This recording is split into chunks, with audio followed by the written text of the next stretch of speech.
The Stewart's TV and Appliance pregame show starts now on the Lorain County Sports Network, your home for high school sports. Tune in for the Coach's Corner presented by Buckeye Community Bank, where we speak to the coaches and get their thoughts on the season, this game, and their teams moving forward.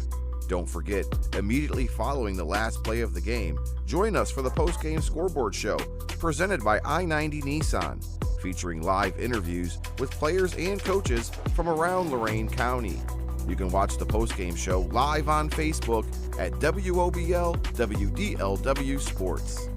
Tonight's games are brought to you by Lang Optical, Stewart's TV and Appliance, Buckeye Community Bank, Mental Health and Addiction Recovery Services of Lorain County, Justin Miller, Esquire, Jamie's Carpet Shop, Lorain County Visitors Bureau, Lorain County Clerk of Courts Tom Orlando, Derek Hammonds of State Farm Insurance, Lorain County Prosecutor J.D. Tomlinson, Vans Auto Repair and Tire Pros, Lorain County Community College, Janasco Insurance, Steve Lawson of Russell Real Estate Services, Lorain County Recorder Mike Duran, E.H. Roberts Heating and Cooling, Achieve Credit Union, Jeff Allison of Health Markets Insurance, Ernie's Auto Body, Brian Victor of Howard Hanna, I-90 Nissan, Nick Abraham Elyria Ford,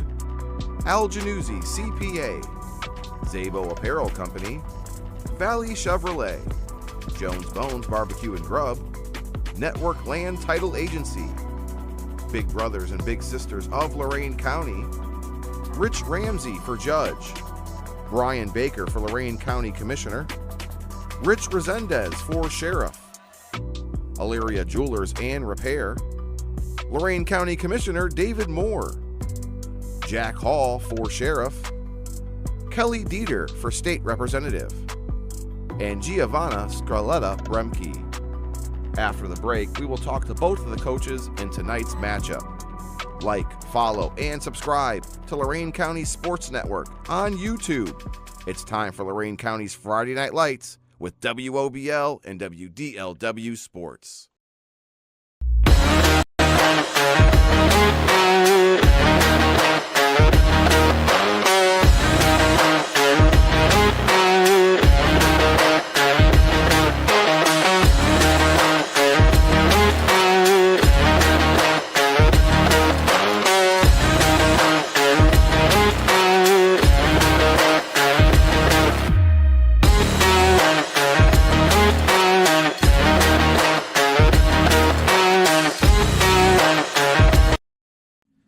Welcome into the Coach's Corner presented by Buckeye Community Bank. Today and tomorrow, your partner for growth. Tonight's matchup features Northwestern at Keystone. Joining me now is the head coach of the Northwestern Huskies, Steven Carrazza. Coach, thanks so much for giving us some time. Are you ready to kick things off in week one?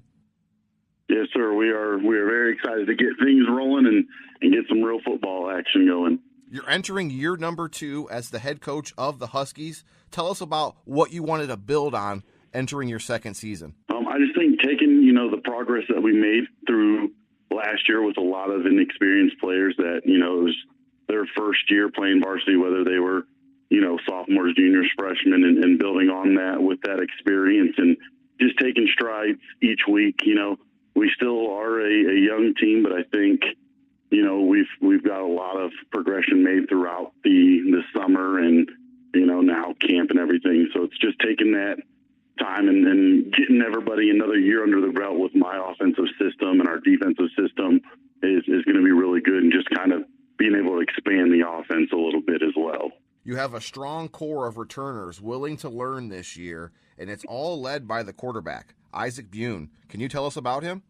He's a top-notch kid. I think he has a football IQ that is through the roof. Really strong arm, can run when he needs to.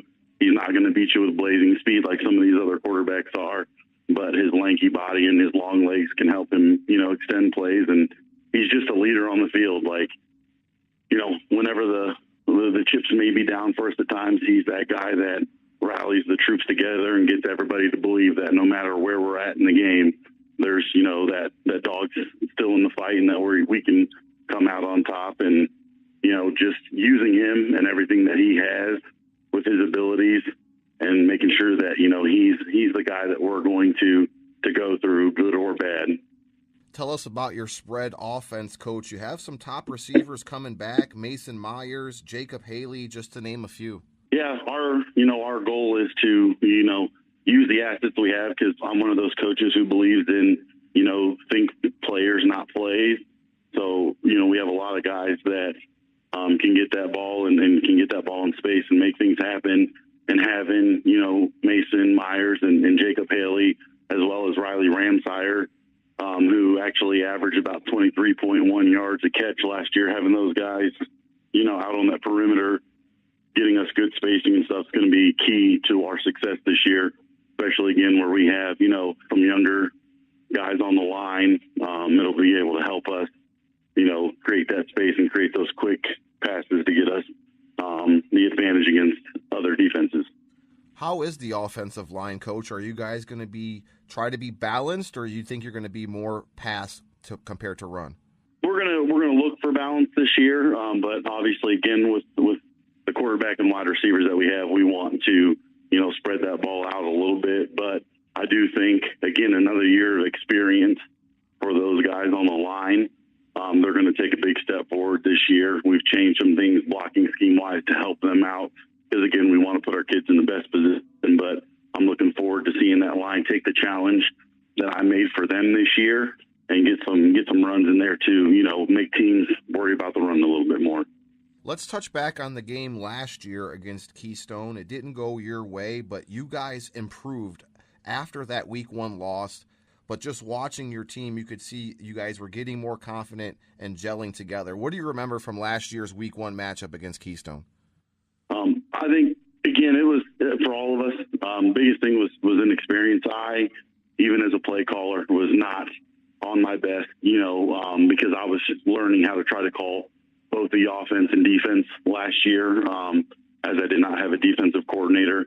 So, trying to make adjustments on the fly without being able to really process the game was really tough. So I put a lot of that on my shoulders that, Week 1, I was not at my best for our athletes. And I think a lot of our athletes were just shell-shocked. Again, you had freshmen, sophomores, and juniors who had not seen more than JV action have to be on that field. I think it was just that initial shock, as well as playing against a great quarterback in Shackelford and some of the other guys that they have on that team. So I think this year, now that I have a defense coordinator, I can focus more on my offense. It'll help us a lot during that game where I can make adjustments on the fly for offense without having to worry about the defense.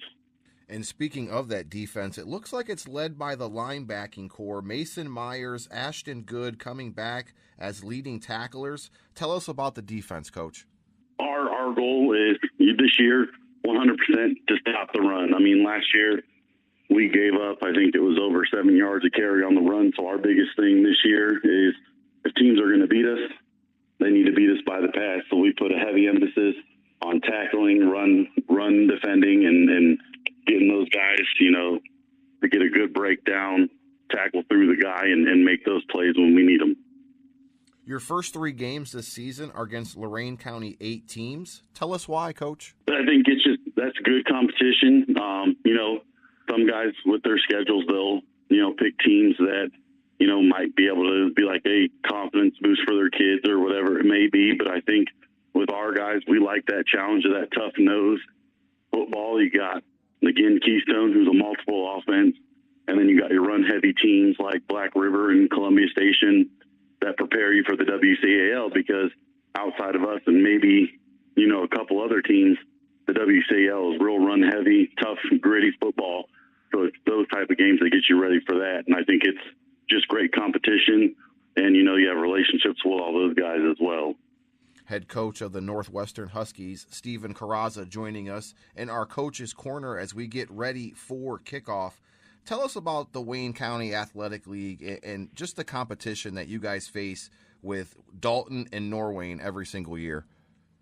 Yeah, I mean, those are just 2 really well-ran programs. Obviously they're going to have a new coach this year for Dalton. He's actually a buddy of mine, Ray Leak, who brings a different type of offense to, what Dalton will be doing this year. But again, it's just that tough nose, like gritty football where those kids really buy into everything that's going on with their coaches, and they've just been able to keep that stable success. And then you have, others like Stillsdale and now Rittman's on the up with their, team like in the last couple of years. And it's just great to see that, small school being able to compete against these bigger dogs once we get into the playoffs. And it's just, I think it's that tough nose, like everybody's hard to beat in our conference. It's just every game is going to be, no matter what, whether it's a blowout or a close game, it's just a tough smash mouth football game. What are some keys to victory tonight for the Huskies? For us, it starts defensively with being able to contain Zach Shackford. He is a dynamic player. There's no doubting that. He can beat you with his feet and his arm, as well as the running back number 1, McKee.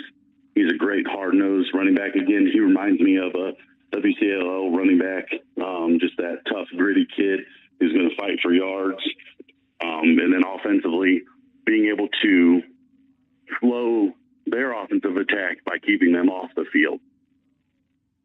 Coach, we've talked a little bit of football. Now let's get to some fun stuff. We have a segment called 3 and Out. Just some random questions asked rapidly, and you can answer them however you like. What's your favorite football movie? I like watching Remember the Titans. I just think it's a great movie about, coming together as a football team and fighting through adversity. Next question. What is your favorite pregame meal? I usually eat Chipotle. Anything specific? I just get a double steak burrito. And finally, Coach, what is your favorite artist or band that you're listening to while you're in the weight room or taking some time just to ease your mind? I am a Falling in Reverse guy. I like that rap rock stuff, and Ronnie Radke does a really good job with that, and that usually is what pumps me up, whether it's, again, in the weight room or pregame. Coach, thank you so much for giving us some time before week 1 of tonight's matchup. Good luck, and we hope to talk to you again soon.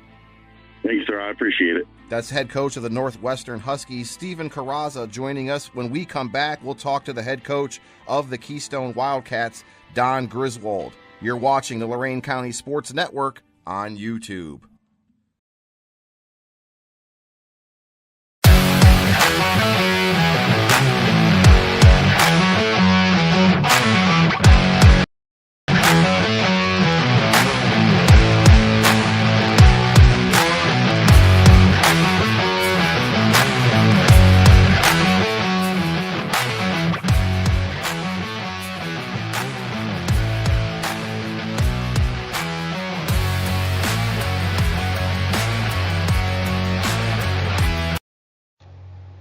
Welcome back into the Lorain County Sports Network Game of the Week. We are in the Coach's Corner, and right now we are talking to the head coach of the Keystone Wildcats, Don Griswold. Don, thanks so much for giving us some time. You ready to kick off these Friday Night Lights?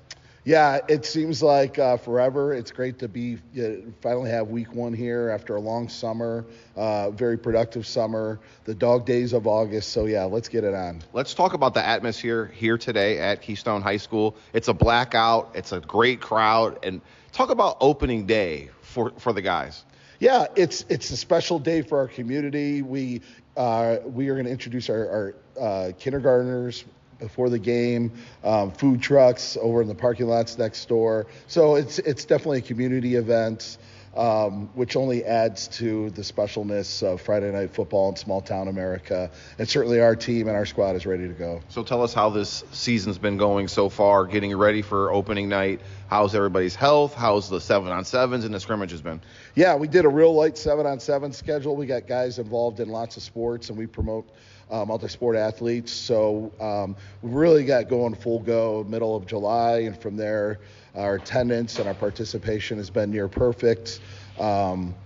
Scrimmages against St. Paul and Western Reserve went really well. Those are 2 quality programs and teams. And we just continue to get better most days, and really like the progress we've made over the last month. How's the health heading into the season? We know last year was a big blow in week 2. How's everybody looking for opening night? We are healthy, knock on wood, right? I mean, from the NFL, from Kevin Stefanski to every youth coach in America, being healthy is the key, and right now we are healthy. And you have your All-Ohioan returning back, Zach Shackelford, at quarterback. Tell us about him and the offense this year. Yeah, he's a special player. He's a special kid from a great family, and he's the last of the Shackelford brothers, and he's athletic. His energy is infectious, and he is what makes the offense go. You're going to see him hand it off. You're going to see him reading ends, reading tackles, throwing the ball. I think you're going to see a lot of good things from Zach this evening. Wyatt McKee gets the nod at starting back, a sophomore. Tell us about him. Yeah, he burst on the scene last year, started 10 games at outside linebacker for us. He is a special athlete. He's got this little Le'Veon Bell shuffle he does where he'll kind of shuffle his feet, find a hole, and once he goes, he is 100 miles an hour. You'll see him on defense as well, and he is the same way. We got to kind of slow him down because he is a heat-seeking missile. How was your offensive line built this year? Yeah, it's still trying to figure out exactly which pieces go together. We like all the guys there, including the backups. That's the magic, is finding which 5 pieces work best. And then when someone does need a blow because they're a two-way starter, they get cramps early in the season, what the next piece is. But there is depth there. There's 3 returning starters there. So however it coalesces, we feel confident about who's going to be there. Let's switch sides of the ball and talk about defense. The Whitaker brothers, how are they and ready to go this year? Yeah, so Grady Whitaker's been our leading tackler the last 2 years. Now he's a senior, still playing free safety. His brother Landon tore his ACL midway through the season last year, worked his tail off to get healthy. He gets the nod at inside linebacker next to Lucas Hurley, who's also a senior. He's got a bunch of snaps under his belt. So we got a really smart, aggressive, defensive group that is going to fly around the ball and hopefully get some turnovers. What do you think the strength of your team will be this year? Ooh, that's a great question. It starts with character. We got great young men, and they want to be great. They want us to be honest with them when we've hit the standard, when we've fallen short of the standard. They love to be challenged, and that and depth. We have depth. We have 3 guys for every 2 positions. So when we get those ouchies and boo-boos throughout the season, we're able to kind of absorb that and still play at a high level. Tonight's opponent, the Northwestern Huskies from the Wayne County Athletic League. They play a different style of ball down there. What do you know about the Huskies? Yeah, so quite a bit. They have a solid program. They have some really nice players. Number 7, the big lefty quarterback, is athletic. He's going to extend plays with his feet. Number 20, the tailback, is shifty. He's built like a prototypical back. Number 4, it might be their best athlete, 2-way starter, plays slot receiver, plays outside linebacker, flies to the ball. They got some really nice pieces over there. So they're going to come out aggressive and confident, and it's going to be fun. Last year you won 41-0. Everything went right. What are some keys to victory today?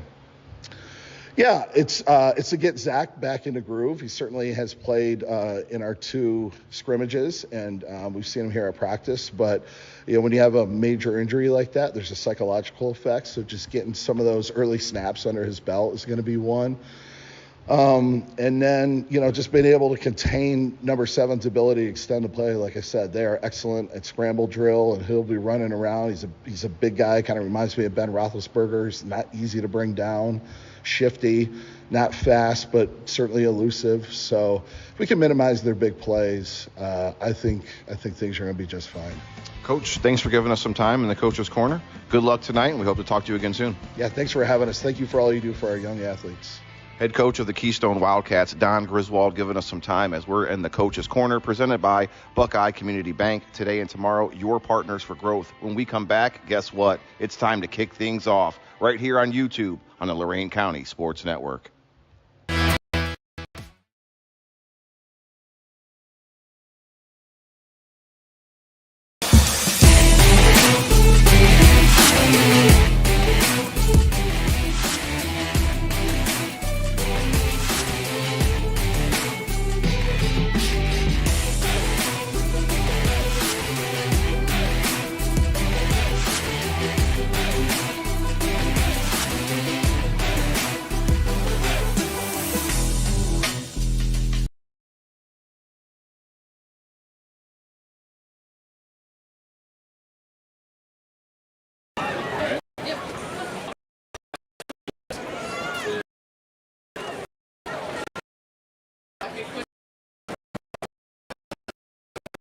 Thanks for joining us in the Lang Optical broadcast booth where you can see the difference as we are high above the stadium, giving you the best aerial view that we can. You just finished hearing about the Coach's Corner and talked to both of the coaches, Don Griswold, Steven Carrazza, and the two things that stuck out to me, Jared, were youth on the side of the Huskies and revenge on the side of the Wildcats. Yeah, the Huskies, they have a very young team. Last year when they faced the Wildcats, very inexperienced players, not a lot of players getting varsity reps last season. And for the Wildcats, they want a revenge season. They had a ton of injuries last year, so they're looking to come back strong this year and win the LCA. And it all starts with quarterback Zach Shackelford, who went down in week 2 with a season-ending injury. But last year in this game, Wildcats won 41-0, and Shackelford accounted for 30 of those points, scoring 5 touchdowns on the night. We seen him in pregame. He had a nice sweat going, Jared. He looks determined and ready to go. He looks ready to go, and obviously there's going to be some nerves and mental aspect going in for Shackelford. Obviously, getting injured last year, that takes a toll on an athlete, especially when it's a season-ending injury. So we'll see how he shapes up with the rest of this Wildcat offense. Our Coach's Corner brought to you by Buckeye Community Bank. Today and tomorrow, your partner for growth. Let's take a look at the keys to the game. For the Wildcats, in my opinion, they want to get off to a fast start and throw the first punch. On Northwestern side, I think they just want to hang around and see how the young guys take to this Friday Night Lights. And head coach for Northwestern, Steve Carrazza, said pregame that he really wants to be able to stop Keystone's run game. If he's able to do that, he thinks his team will have some type of success here against the Keystone Wildcats tonight and have a shot of avenging last year's loss. Both teams come in running a spread offense, so you're going to see a lot of running from both teams as they run the RPO. You're going to see a lot more passing coming from the Keystone side of things, although Northwestern does bring back some wide receivers that have some pretty good stats, and we'll talk about them here shortly. Our referee crew is brought to you by Justin Miller, Esquire, serving your legal needs, as the referees were doing some high knees in the pregame, and now, Jared, you can see them tossing around the pigskin. Yeah, they're getting warmed up just like both these teams are. First game of the season, got to get that first game jitters out of the way, and they want to make sure they do just as good a job as both teams do here tonight. Let's take a look at the team captains, brought to you by Jamie's Carpet Shop, shopping made simple. And on the visiting Northwestern Husky side of things, captains are Isaac Buin, he's a senior, Ashton Good, also a senior, James Cassidy, a junior, Nate Fulton, a senior, and Will Hamey, a senior. For the other side, Keystone's captains that they sent out to the middle of the field, Grady Whitaker, who is a senior, Zach Shackelford, senior, Trevor Blackburn, senior, and Jordan Fulmer, also a senior. So our captains brought to you by Jamie's Carpet Shop, and coin toss was won by the Wildcats. I believe they're going to receive first. Band out on the field right now as they made their way into the stadium, which was pretty cool as they all marched in single file and had a nice greeting, as we have a pretty nice crowd here for week 1. Yeah, a very nice crowd and cool temperatures, 75 degrees at game time, just a little 7-mile-per-hour wind. The conditions on the field, the grass is tough, it is hard, it is a little bit dead. It hasn't rained that much in the last week and a half, 2 weeks. So when the guys get tackled today, they're going to hit the ground hard. And Jared and I were discussing that it looks like a track out there. It's going to be a fast track for the Wildcats. They have a lot of speed to burn, and we're going to see if the Huskies are able to keep up. That's your weather and field conditions, brought to you by Lorain County Clerk of Courts Tom Orlando, a proud sponsor of high school athletics. No injuries to report on in week 1, as everybody is healthy and ready to go for both sides. We are going to get ready for the national anthem, which is brought to you by Lorain County Prosecutor J.D. Tomlinson, who reminds you to stay safe, Lorain County. We're going to turn it over to the public address announcer so they can do a moment of silence.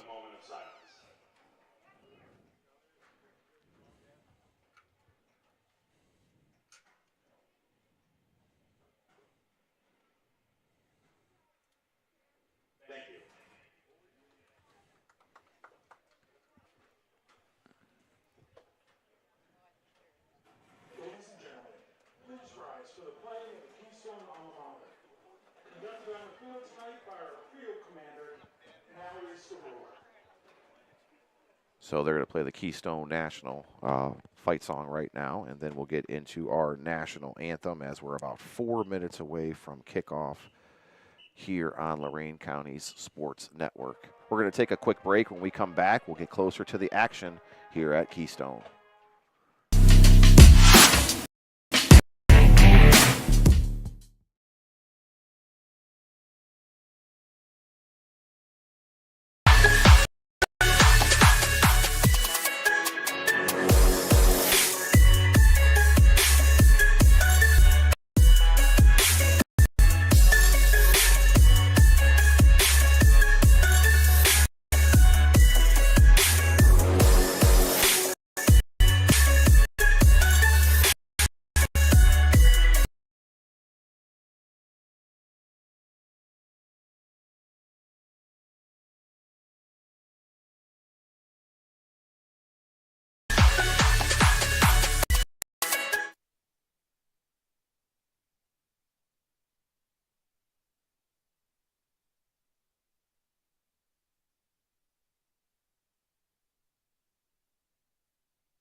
And it's time for some football as the national anthem was just performed there by the Keystone Wildcat Band. Your national anthem sponsored by Lorain County Prosecutor J.D. Tomlinson.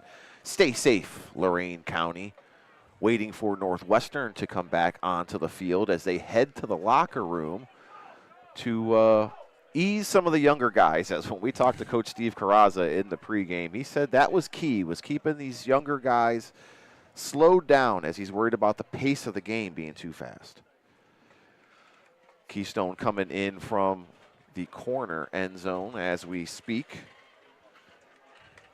as we get ready for the opening kickoff.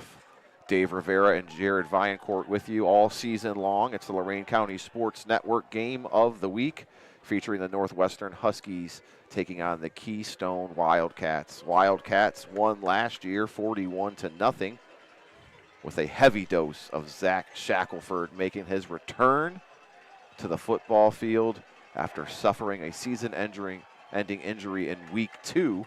Came back for basketball, showed you exactly what type of gamer he is.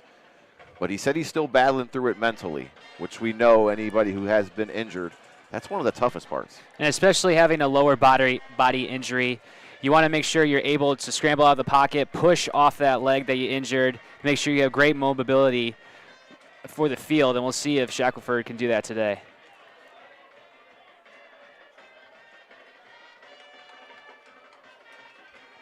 Keystone didn't know what side they were receiving from.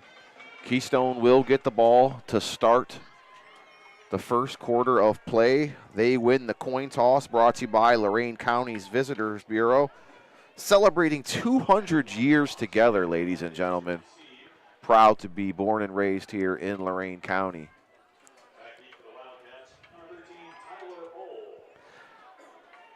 And it looks like Tyler Ohl is going to receive this opening kickoff for the Wildcats. Also back there is Zach Taylor. And on the other side of him is Wyatt Rose. Wildcats in their home purple tops with the black pants. Beautiful white numbers so that we could see.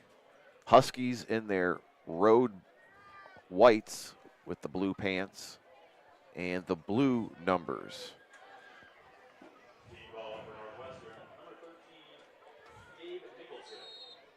Nicholson will kick it off for the Huskies as we are set for the opening kickoff, brought to you by Lorain County Community College. Kick off your future with LCCC.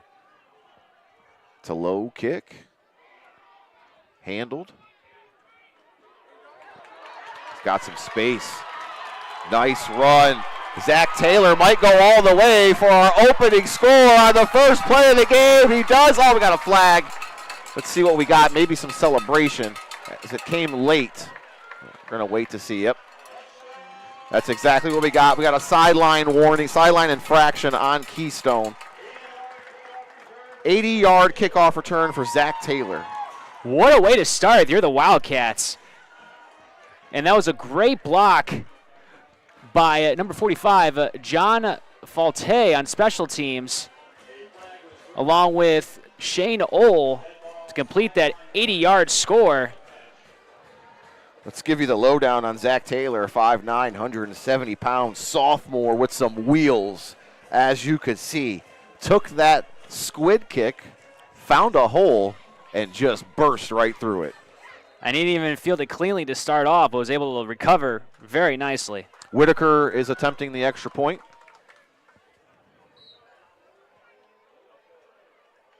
It's no good.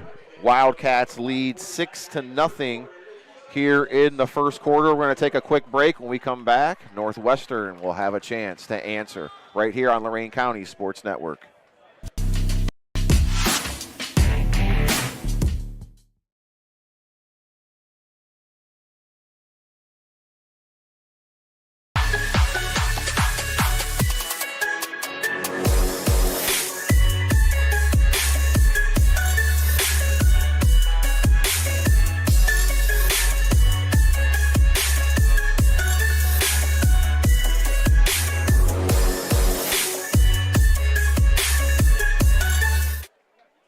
Welcome back to Lorain County Sports Network's Game of the Week, live on YouTube as opening kickoff for Keystone returned 80 yards by Zach Taylor. And the special teams coordinator's got to be ecstatic right now. First play of the game, first 6 points of the season for Keystone, and Shackelford is going to have to wait for that first opening drive just a little bit longer. And I don't think anybody touched him either, Jared. He had a hole open up on the left side, and he saw it, took it, and he was gone. John Falte had a great block. Riley Ramseyer's back for the Huskies alongside Mason Myers. Those are their two threats on offense as wide receivers.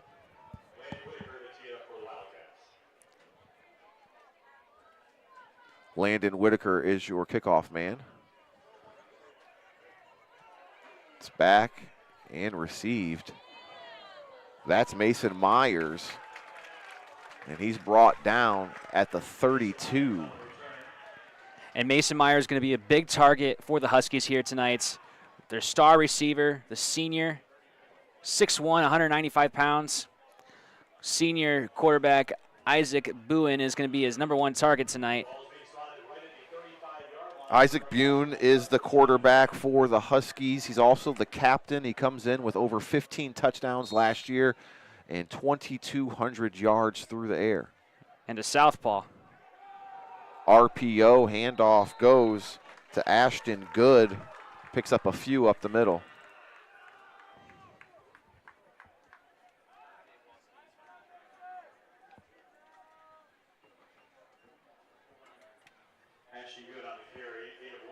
They give him 1 yard on the run. Brings up a 2nd and 9.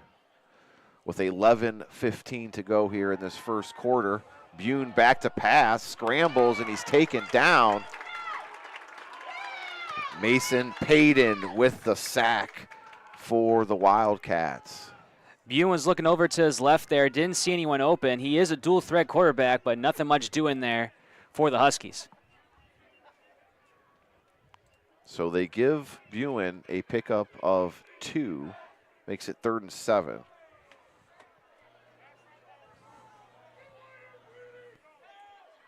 Spread set for the Huskies. Buen back, pressure coming, flags fly. Almost picked off, and that would have been another pick 6. Right there, that was Tyler Ohl. We have a holding on the Huskies. And Buen again looking to that left side, was looking for Mason Myers, but he was double covered, and he really didn't have anyone else to go there, and almost threw a costly mistake. The penalty is declined. That brings up 4th down and 8 for the Huskies at their own 37-yard line. So Keystone says, I'll take that play and decline it. Makes it 4th and 8 here.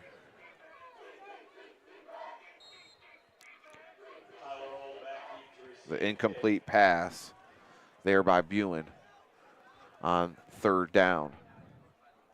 Huskies punting it away. Deep back is Tyler Ohl for the Wildcats. And he's met by the Huskies.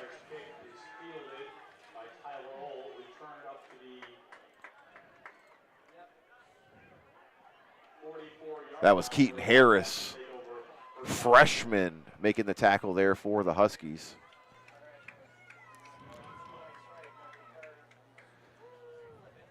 And now this is what the Keystone community has been waiting for since last season, the return of Zach Shackelford as he gets ready for his first snap since last season.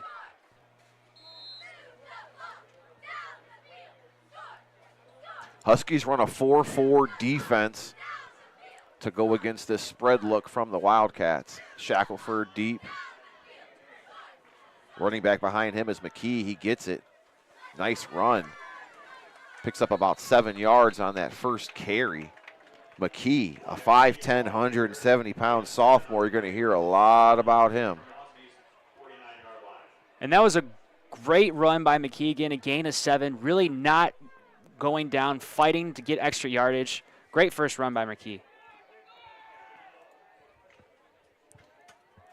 Brings up 2nd and 3 with 9:52 to go here in this first quarter. Keystone up 6-0 after they return the opening kickoff. 3 receivers to the left, 1 receiver to the right. Shackelford drops back. Nice catch there. Shane Ohl brings it in. And we got multiple penalty flags flying all over the place. Let's see what we have. And I think that's going to come back from an illegal block in the back by Wyatt Rose, but we'll see what they call here. Shackelford's first pass, a little off the target. Ohl was able to bring it in. This is a long discussion by the officials. Let's see if we can get a call here. But I think my suspicions are confirmed. Yep. Definitely a legal block in the back on Keystone. So a costly penalty here in the first quarter by the Wildcats. I got to find a way to recover here. And we know, Dave, that penalties are costly in this game, and you can't afford easy ones like that. So that's going to bring up 2nd and 14 now as the Wildcats will be behind the sticks here early on. Look to see if they get Zach Shackelford running here on this play, as he hasn't ran so far. 3 receivers to the right, 1 to the left. McKee, the setback. Man in motion is Ohl. Handoff to McKee, but he only picks up a few.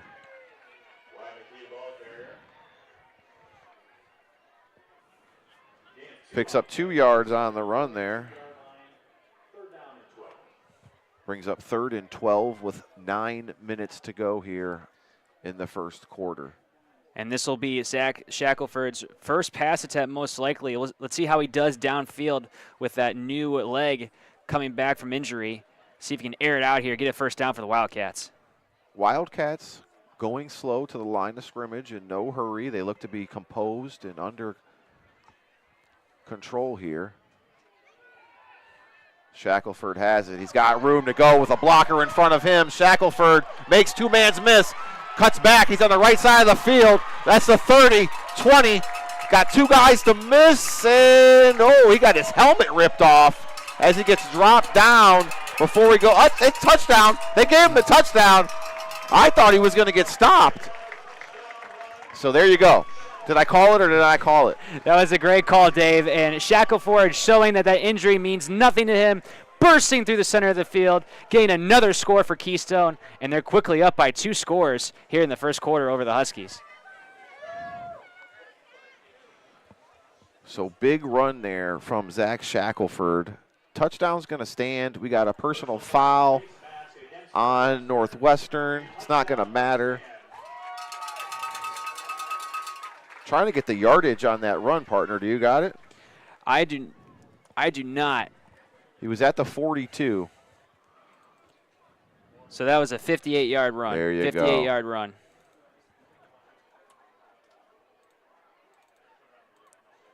So 2 touchdowns, both on electric plays, one on the kickoff, one there on a 58-yard scamper from Zach Shackelford. It's 12-0 Keystone. Talk about excitement. And fireworks and here quick early scoring. on. Quick scoring, too. I got a feeling we're going to be busy with our drive sheets. So they're going to accept the penalty on the kickoff. And they're going to go for 2 here as Shackelford punches it in on the run. And the Huskies were no match for that. They thought they were going to go out to the outside, and Shackelford made it easy as could be and ran straight through the middle.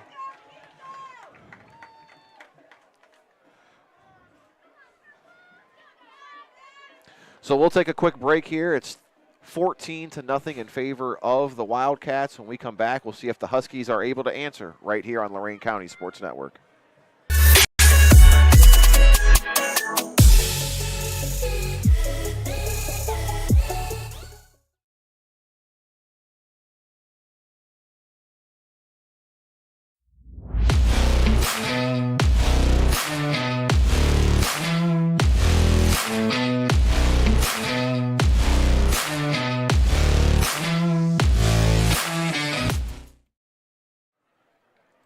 We are back here on YouTube.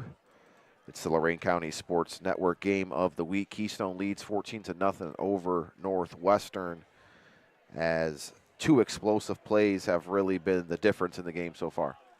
Yeah, Shackelford leading the way with his legs. 2 for 60 rushing, that 58-yard touchdown, and then that 2-point conversion. And there was a penalty on that 2-point conversion, a personal foul face mask. So they're going to move him past midfield for this kickoff. Mason Myers, Riley Ramsier back deep to go along with the other Husky. I'm trying to find his number, and he's not looking at me. So Keystone getting ready to kick things off here, leading 14-0. It's going to be Landon Whitaker again as your kickoff man. He'll be handling the duties tonight, and I think we're going to see him kick it a lot. Yeah, he also he not only kicks, but he punts as well for the Wildcats. Mason Myers receives it, and he's met by 2 Wildcats. And the first one was Nick Linden, 6'2", 165-pound sophomore, making the stop. And a nice 8-yard return by Myers gives his team decent field position to start this drive. And let's see if the Huskies can open the book offensively. Bune on that last drive, just 0 for 1. So Huskies will start at the 17-yard line. They've been pinned back in their end zone the last 2 possessions. 8:13 to go here in this first quarter of play.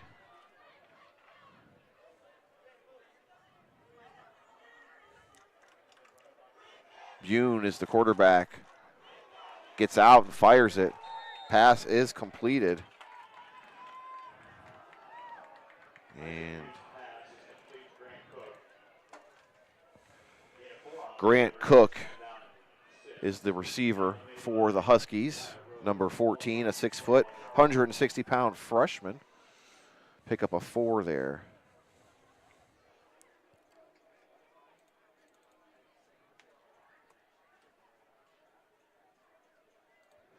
And that last snap was brought to you by Janasco Insurance, the protection you need, the service you deserve.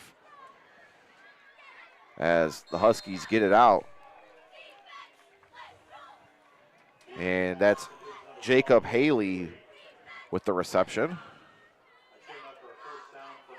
And that's going to be Northwestern's first first down of the night.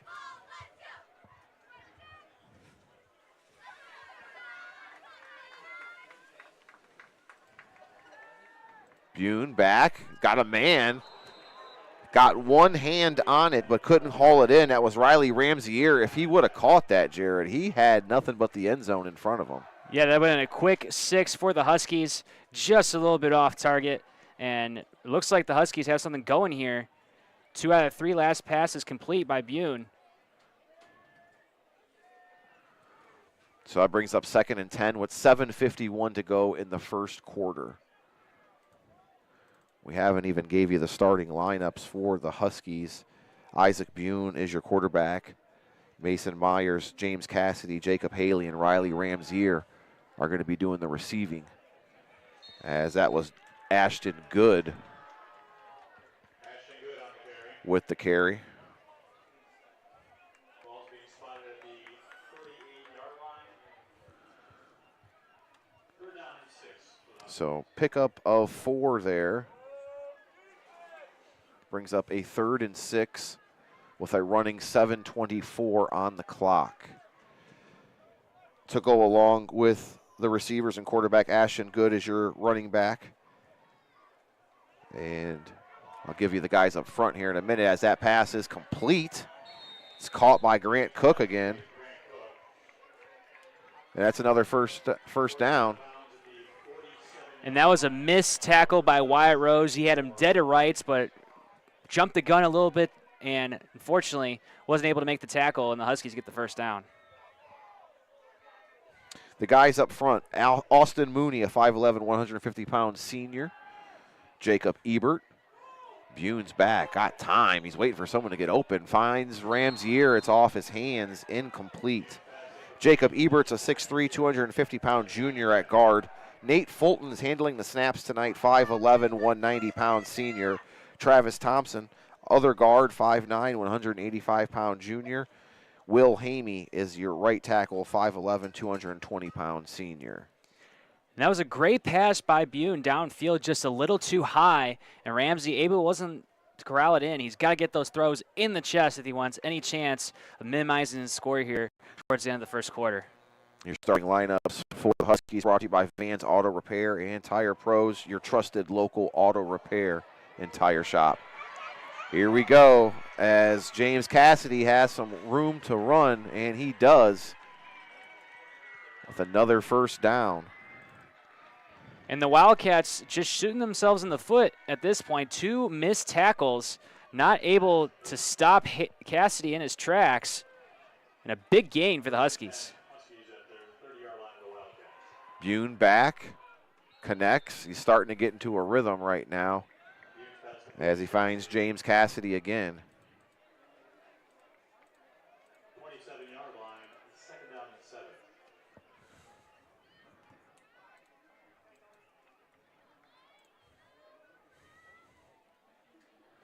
6:25 on a running clock here in the first quarter.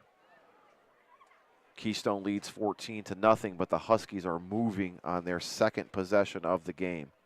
On the 27-yard line, it's 2nd and 10. Penalty flags fly as Good is brought down. Let's see what we got. And I think the Huskies are going to get moved back 10 here on the hold on that left side. See what the referees concur with their meeting. Believe that was on Austin Mooney, the left tackle. So they're picking it up. They're saying no flag. So that was Ashton Good on the carry.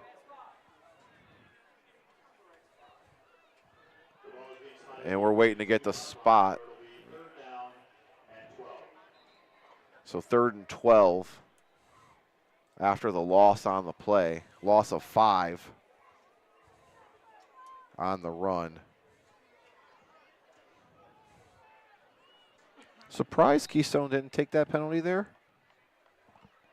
Not really. Losing 5 instead of 10? They want to back them up as much as possible. We got offsides on the Huskies. Bune just lets it go. It's no good, but I think we're going to have a penalty anyways. Cassidy was your intended receiver.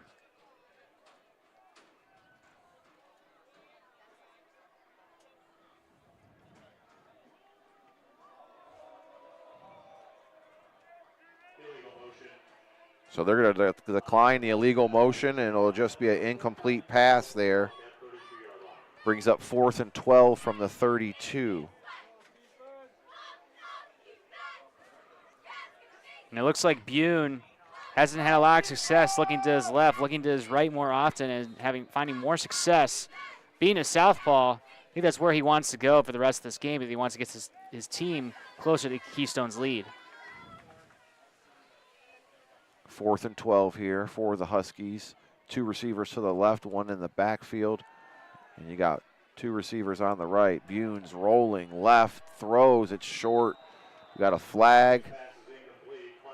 It's going to be against the Huskies, and Coach Griswold is going to decline it, and that should turn the ball over on downs.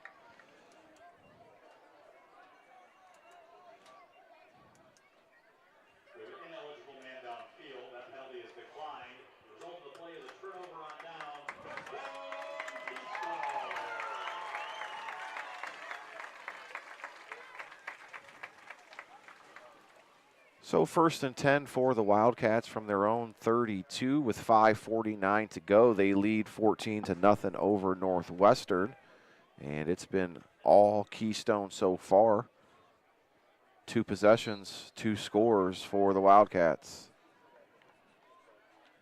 1 on special teams and 1 with the legs of Shackelford. And the Keystone trying to run away with it here quickly against the Huskies.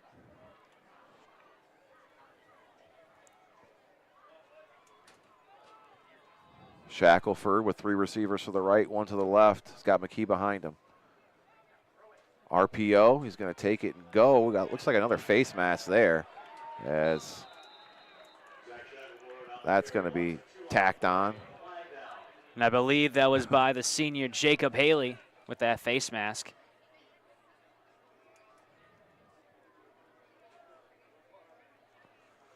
And Keystone's already had a face mask, and it looks like Northwestern's going to have one of their own. Well, Keystone's had 2 because they ripped Shackelford's helmet off on the touchdown run. Or Northwestern, yeah. Yeah, Northwestern's had 2 already. Called against them. Penalties starting to add up here in this first quarter, as it's kind of getting a little messy here in the first game of the regular season. Yeah, a lot of hiccups for sure. I'm not sure why that discussion took so long. That was clear as day. I'm not sure why that took that so long. 15-yard penalty is going to move them up.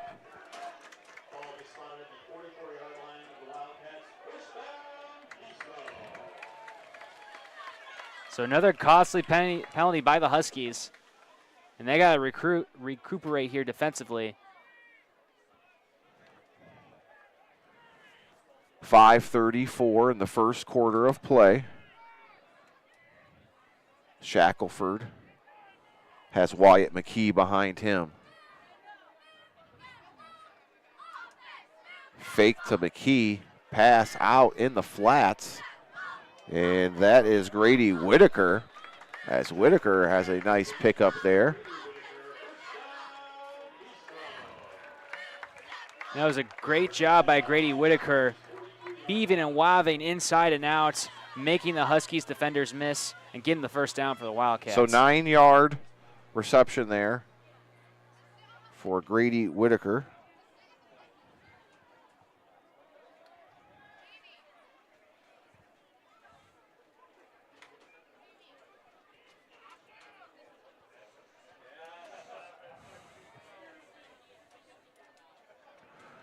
Shackelford drops back, fires, and it's complete. Out there making the catch is Tyler Ohl.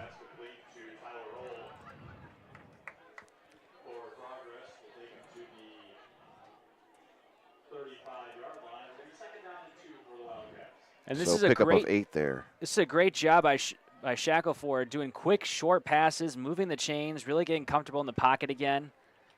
And he's just leading the Wildcats down the field. Your starting lineups for the Keystone offense: Mason Patton at left tackle, left guard Kyle Naylor, center Jordan Falmer, right guard Justin Rounds, and right tackle Jordan Thacker. Shackelford with the underhand pitch, and guess what? Another touchdown. As this time it's Grady Whitaker. That's going to count as a run, partner, from 35 yards out. And that was a great shovel pass by Shackelford, getting the touchdown, seeing the lane down ahead, and a great block by Wyatt Rose to set up and finish that scoring drive. Technically sound by the Keystone Wildcats. The rest of the starters for the Wildcat offense, as it's been quick here: Caleb Scott at receiver, Grady Whitaker at receiver, Tyler Ohl at receiver, and Wyatt Horn at receiver, to go along with Zach Shackelford and Wyatt McKee. It's 20-0. And right now, Landon Whitaker is up for the extra point.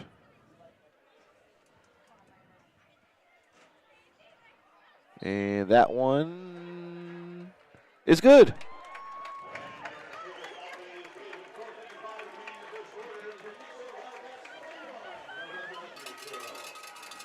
So 21-0 with 4:55 to go in this first quarter. We're going to take a quick timeout. When we come back, more football here in week 1 of Lorain County Sports Network.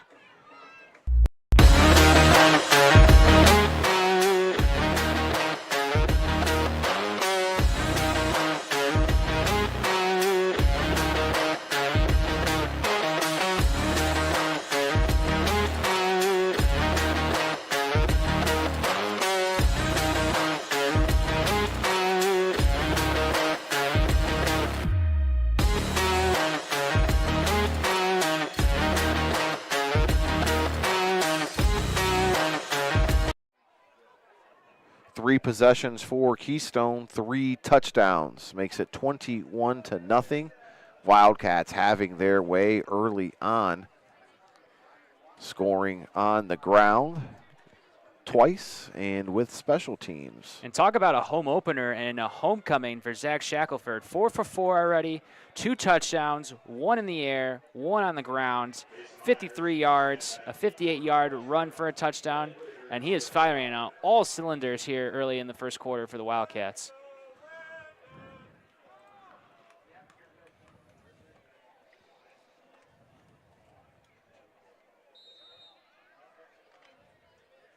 Back deep for the Huskies: Mason Myers, Riley Ramsier,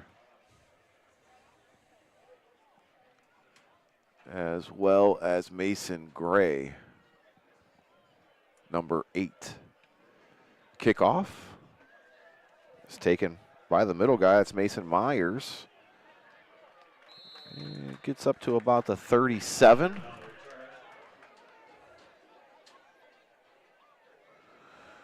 So this is the 3rd possession for the Huskies. They made some noise there in that second possession, driving down to the Wildcats' territory, but coming up empty with a 4-and-out. And I think what cost them most was penalties. You had that costly face mask penalty. You had the holding penalty as well. So the Huskies need to help them out here, themselves out, yeah, for that matter. They got to keep the defense off the field. Yeah. So Bune's back there to go alongside Ashton Good. Good gets the handoff, cut back, and puts his head down to pick up a few. Picks up 3. It's going to bring up 2nd and 7.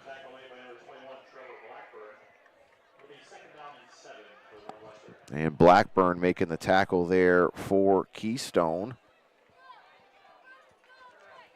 Trevor Blackburn, a 6'2", 190-pound senior, playing that outside linebacker position. Snap is back. Bune steps up in the pocket. Now he's flushed. Whitaker's right behind him. And almost picked off by Zach. That was Tyler Ohl. He's almost picked 2 off in that corner. And applying the pressure was Landon Whitaker. Chasing Bune down the sideline, and Bune almost threw past the line of scrimmage there. He's got to be careful with that. I know it's the first game, you're getting used to the gridiron, but you can't commit those costly penalties if there could be one such as that. Landon Whitaker chasing him down from his linebacker position, and he almost had him there. It's going to bring up a 3rd and 7.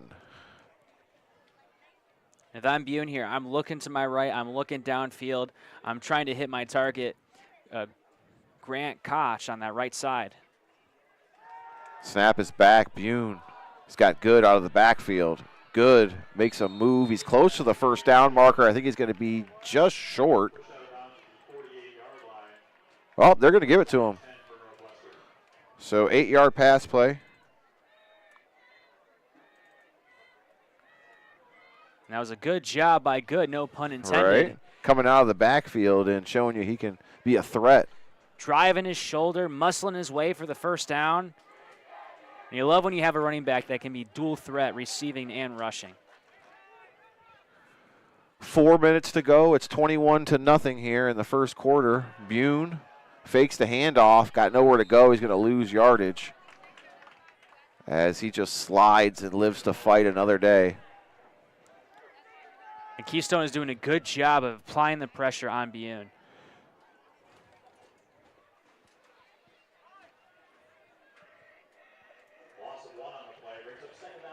Jordan Thacker there on the stop.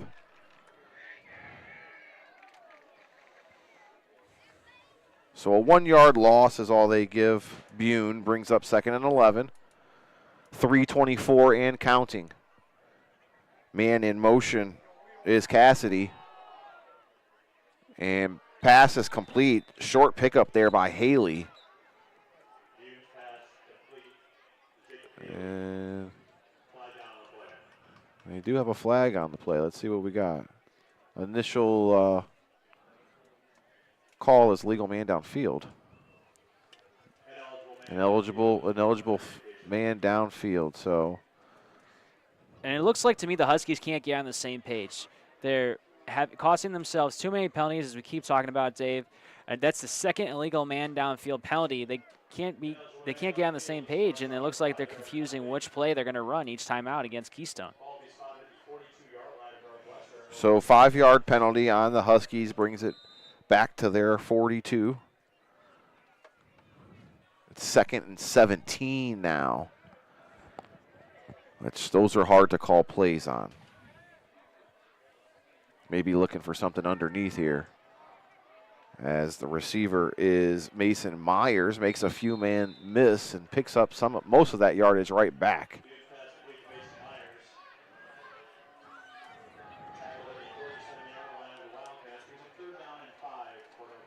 And that was a good job by Myers to cut inside, realizing his blockers were blocking the defenders of Keystone coming from that outside area of the field, and really got some good yardage for the Huskies in a 3rd and manageable here. Try to convert. 12-yard pass play there, handled by Mason Myers. And it's 3rd and 5. Bune with 2 men on each side of him steps back. He's looking. He's got time. And dart across the middle is incomplete, intended for Riley Ramsier. And now it's 4th and 5, and I think it's bringing the punt team on. It's a smart thing to do to try to pin Keystone back deep in their territory. Yeah, you would love for the Huskies to get a stop here. They've been 0 for 3 so far defensively on stops from Keystone. So you'd love them to get a defensive stop. So Mason Myers is your punter for the Huskies. And his kick is up.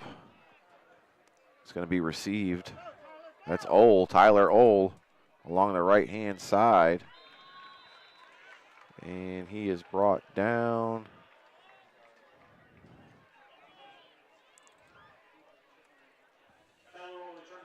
He's going to be at his 26-yard line to start things off.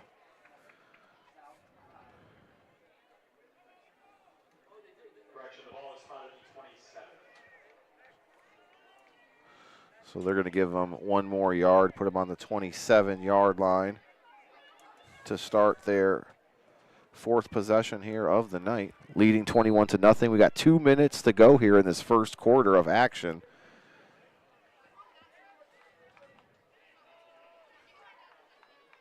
I want to thank you for tuning in to Lorain County Sports Network on YouTube. We'll be broadcasting 2 games every Friday night. Our other crew is at Westlake and Midview. Hand off to McKee. He's got a big hole. McKee might go all the way. I don't know if anybody's going to catch him. And they're not. As that's from the 27-yard line, and McKee is gone. Wow.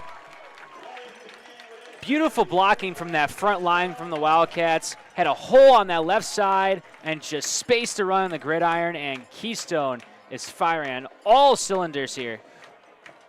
63-yard run.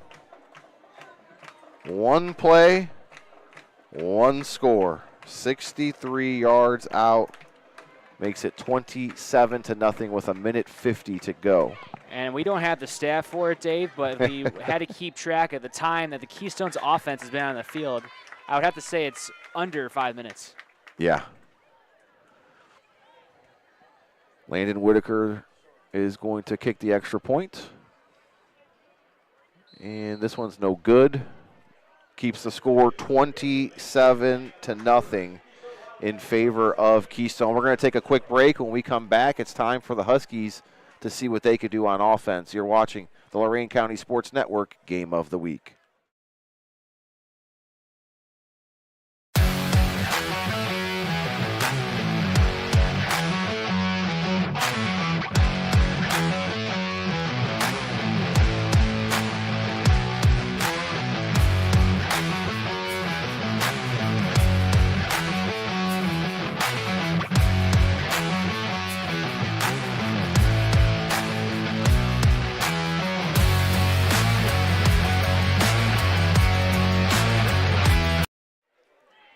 We are back here at Keystone High School. Wildcats in complete control, 27-0, under 2 minutes to go here in this first quarter.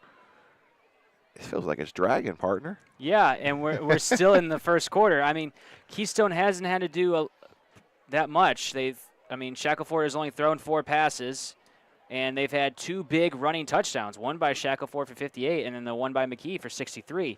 And they had a touchdown on special teams as well, so they haven't really had to do that much. They just had a lot of big running plays. But if you're a Keystone fan, you got to be excited about this after last season going 4-6, 3-4 in the LCA. This is a big boost for the season to come for the Keystone. Keystone looking to bounce back this year after some injuries set them back last year, and they look to contend for the LCA crown this year. Firelands and Black River are also your preseason favorites heading into week 1.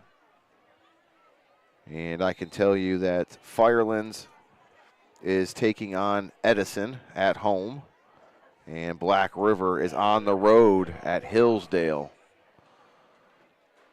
Both very tough schools. Yep. Especially to open the season. That's what the non-conference is all about, right? Schedule some teams you're not necessarily familiar with and see how you fare. As the kickoff is back and received. And that is Mason Myers. Finds a hole. Myers might go all the way.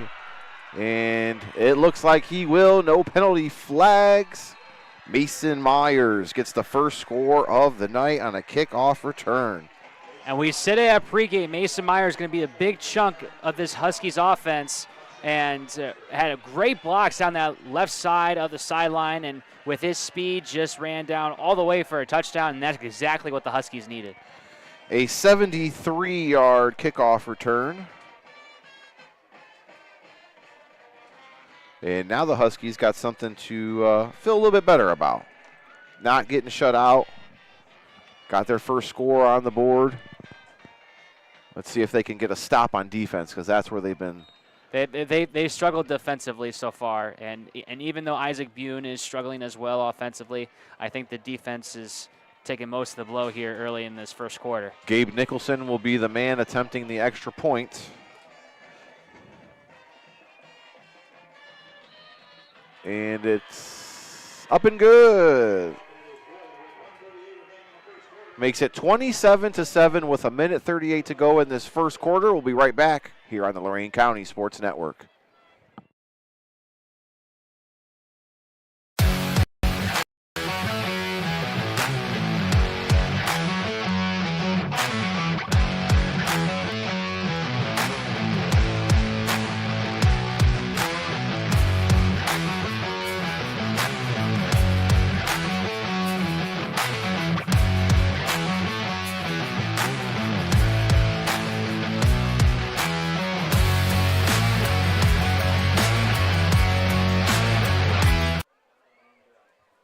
Welcome back here to Keystone High School.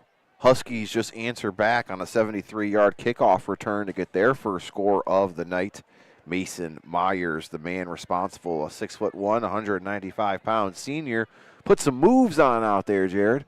Yeah, he was able to dodge and miss down that left side of the field and got the Huskies on the board to have some momentum going into this drive. They just got to get a stop defensively. Haven't really been able to give any pressure to Shackelford to start this game, and have really blown coverages as well.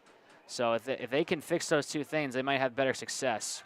We talked about it at pregame. Head coach Steve Carrazza emphasized stopping the run game.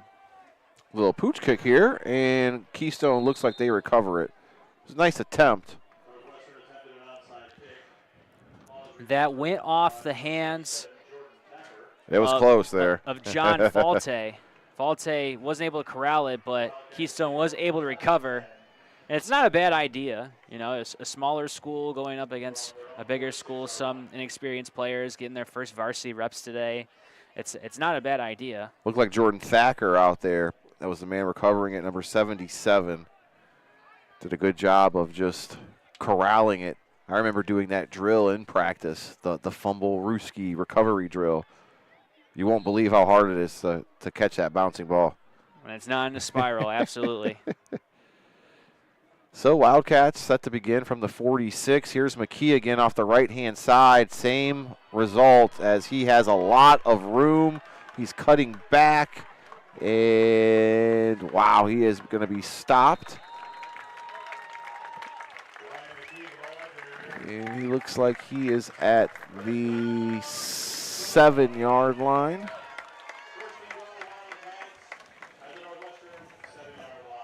So big run there for McKee.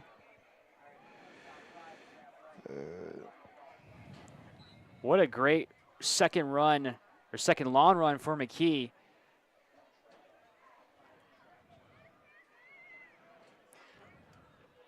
Able to burst through the defenseman of the Huskies, fighting for extra yardage, not wanting to go down.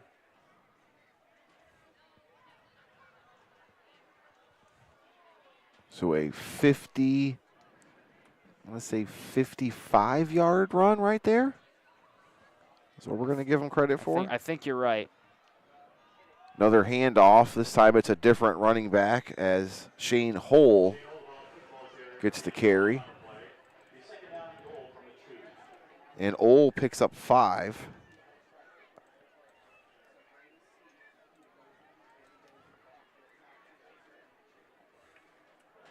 Brings up 2nd and goal from the 2-yard line. 30 seconds to go here in the first quarter. Keystone leads 27-7 over the Huskies. See if they're able to get it into the end zone before the end of this first quarter. Shackelford's got 2 running backs besides him. Handoff. And that is a touchdown. Grady Whitaker with his 2nd touchdown of the night. 2-yard touchdown run for a touchdown. Makes it 33-7 here in the first. The running game has really opened up for the Wildcats. They're making holes up front. The running backs aren't getting touched till the 2nd or 3rd level. It's all with Keystone's offensive line. That's what starts it. And Keystone 8 for 194 yards to start this game with those 4 touchdowns. And we still have 9 seconds left in the first quarter. Talk about a first quarter for rushing. So it might be all in the master plan for the Wildcats. Extra point is up and good. Makes it 34-7 with just 9 seconds to go. We're going to take a quick break, and we'll see what the Huskies are able to do before the second quarter. You're listening to high school football and watching high school football on YouTube.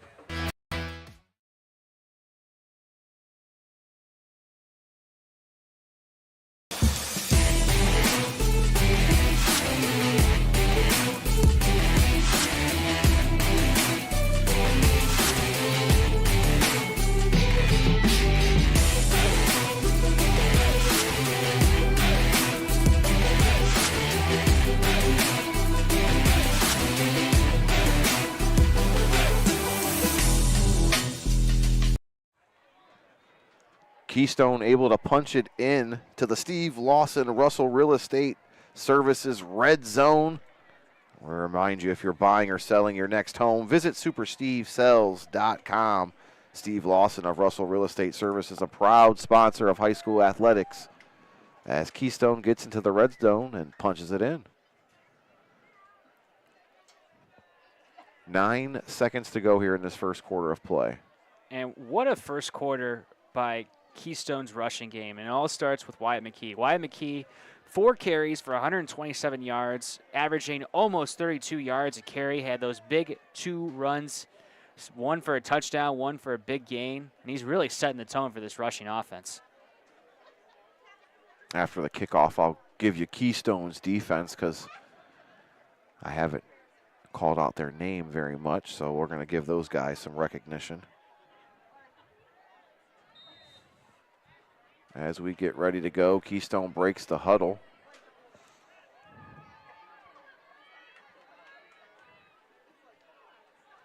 Great crowd here tonight at Keystone High School for week 1 of Lorain County's Friday Night Lights. Kick is a squid kick, and it's fielded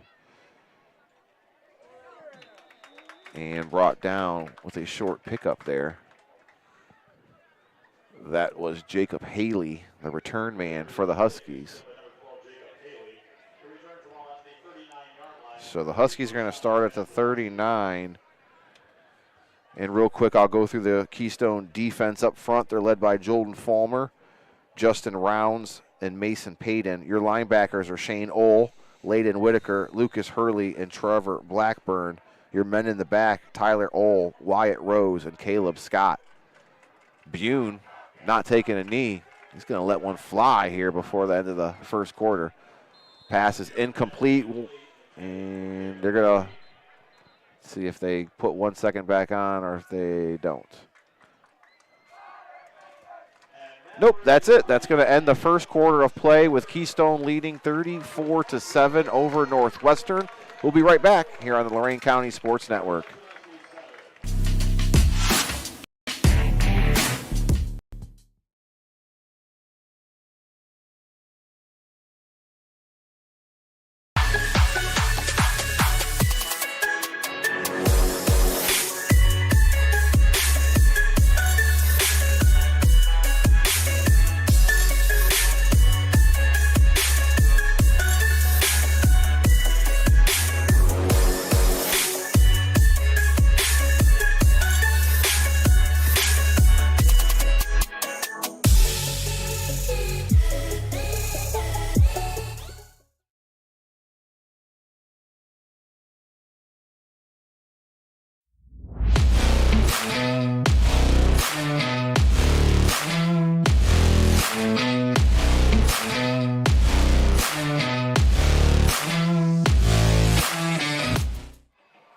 Time to start the second quarter here from Keystone High School.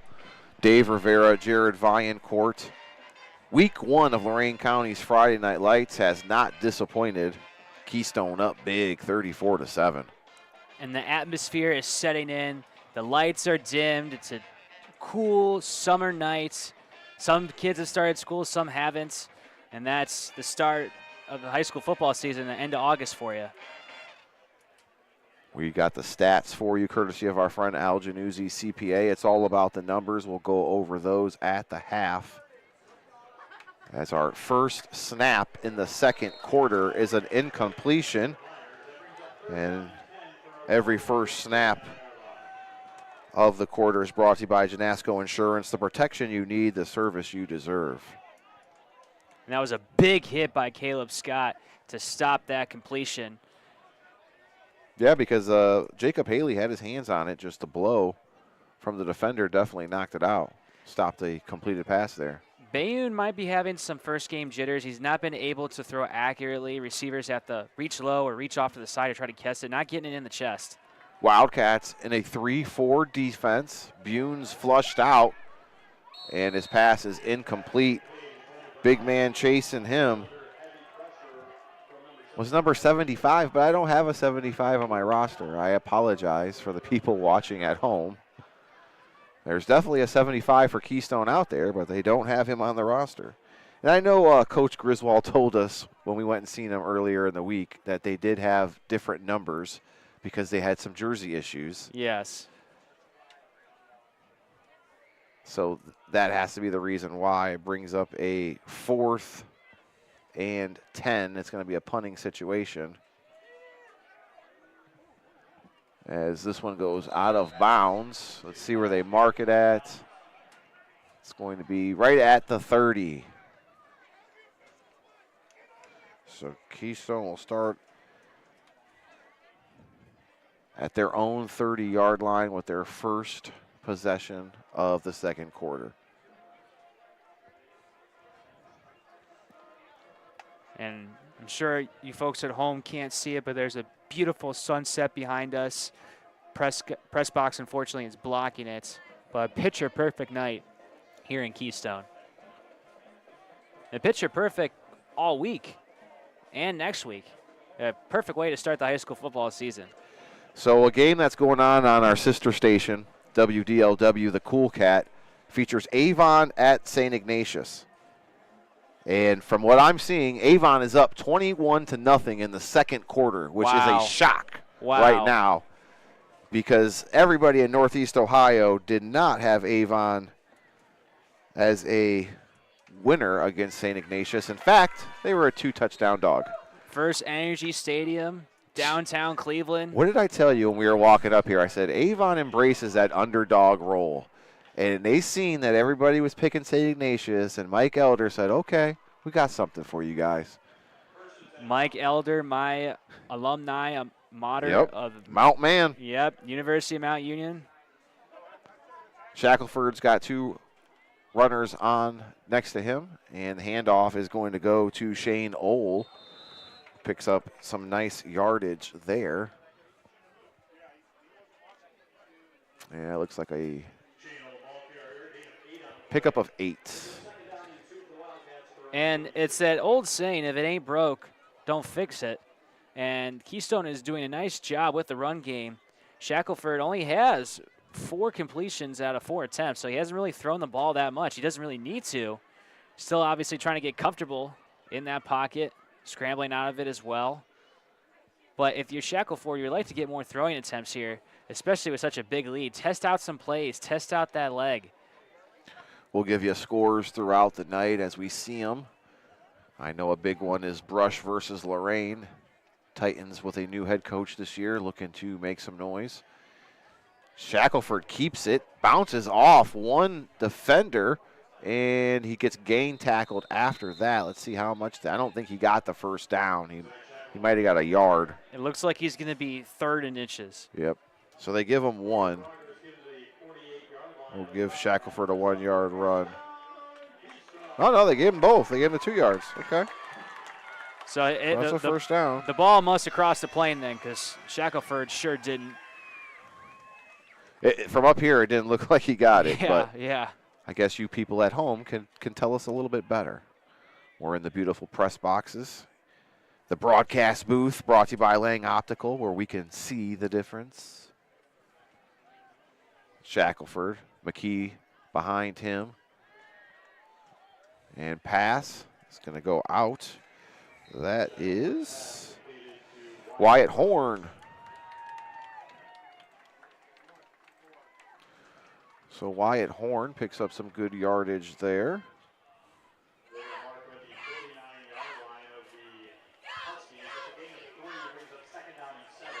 So pickup of 3 on that pass play there.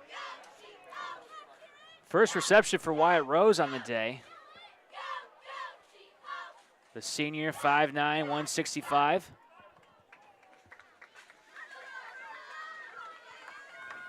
Brings up 2nd and 7 from the 39, 49 actually.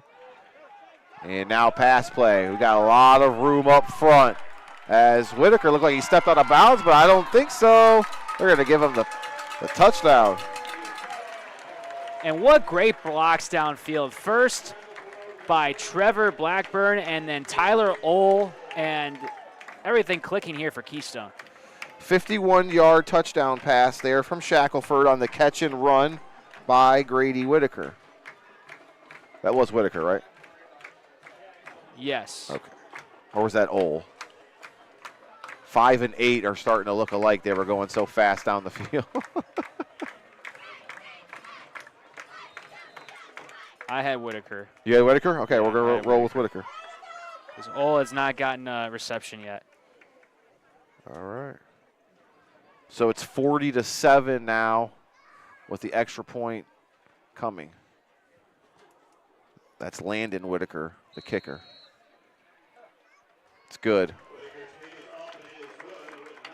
And Keystone already scoring as many points as they did last year against the Huskies. So a 4-play drive leads with a 51-yard touchdown pass from Zach Shackelford to Grady Whitaker. And Whitaker now has 3 touchdowns on the night. And Shackelford has 1, Zach Taylor with 1. Yeah, Grady Whitaker, 3 for 96, averaging 32 yards, a reception. He's having a great night. This whole Keystone offense is clicking on all cylinders. So 41-7 in the second quarter with 9:19 to go. We remind you that the running clock will be coming into play here shortly. Let me do some quick math. This is a 34-point deficit right now. Running clock doesn't start until the second half, unless Coach Steve Carrazza would wish it to be early, but I don't think that that's going to happen, especially week 1.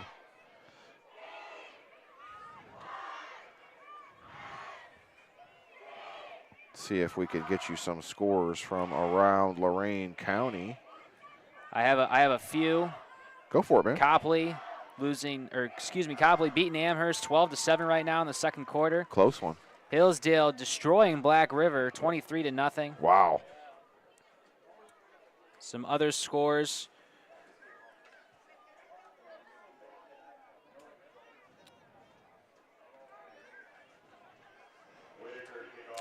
Westlake beating Midview 14-7 right now in the second quarter. Bull Barch and Max Drummond have your call on that game.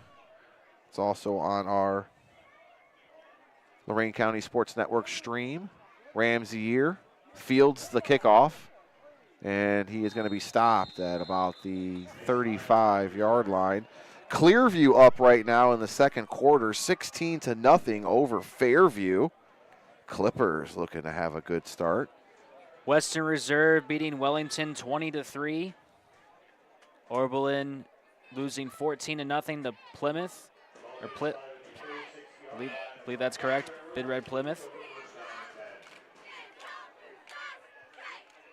So back on the offense comes the Huskies, led by senior captain Isaac Buin. The one score was on a kickoff return. See if they can get something going offensively. Pickoff. McKee with the interception. And that was just not a good decision by Buin. McKee was right there in the middle of the throw. His receiver wasn't even paying attention, didn't even see that he threw it, and just not what you want if you're the Huskies. Sets up the Wildcats in great field position on the 35-yard line with another short porch here in this second quarter. Buin has been struggling all night, just 4 for 15 for 54 yards. I think he forced that one there, trying to make something happen, and McKee just stepped in front of it and picked it off, showing you he can do both. He plays linebacker and running back, folks. McKee gets the handoff up the middle, breaks a tackle, and he's chugging along. He's still going. That's a nice run there.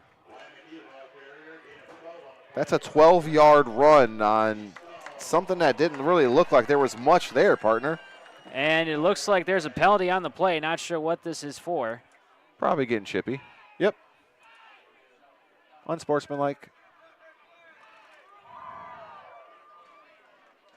And obviously the Huskies taking out their frustration. Unsportsmanlike conduct. Oh, on Keystone. Keystone. We'll see what that's all about, as that might negate that 12-yard run. Yeah.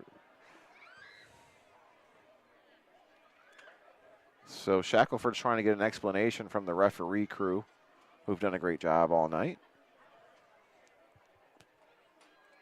And they do. It's going to wipe out that play. It's a 15-yard penalty instead. And I won a few penalties committed by Keystone tonight. Really haven't had too many. Huskies have been the one on that side of the yellow flag. But Keystone with a 41-7 lead. Want to try to make it a little bit more challenging, I suppose. Okay, so they gave him the first down. It's going to be after the play, so that 12-yard run stands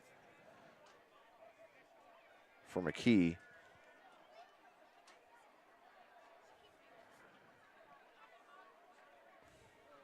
Snap and handoff is to Shane Ohl. Ohl picks up a few. 1-yard gain for Shane Ohl. Brings up a 1st and 9 with 8:23 to go in the second quarter. Keystone leads 41-7. And for Ohl, just his third rush of the game, 3 rushes for 14 yards. Keystone in no hurry, milking this clock, taking their time, being exact. As they lead by 34 right now before the half. Shackelford, handoff. New running back in the ball game. He's got a big hole, and that is Lucas Hurley.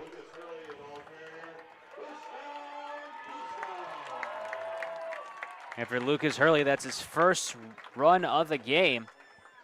So that's a 25-yard run there for Lucas Hurley, who comes in and spells McKee. Hurley's played running back in prior years.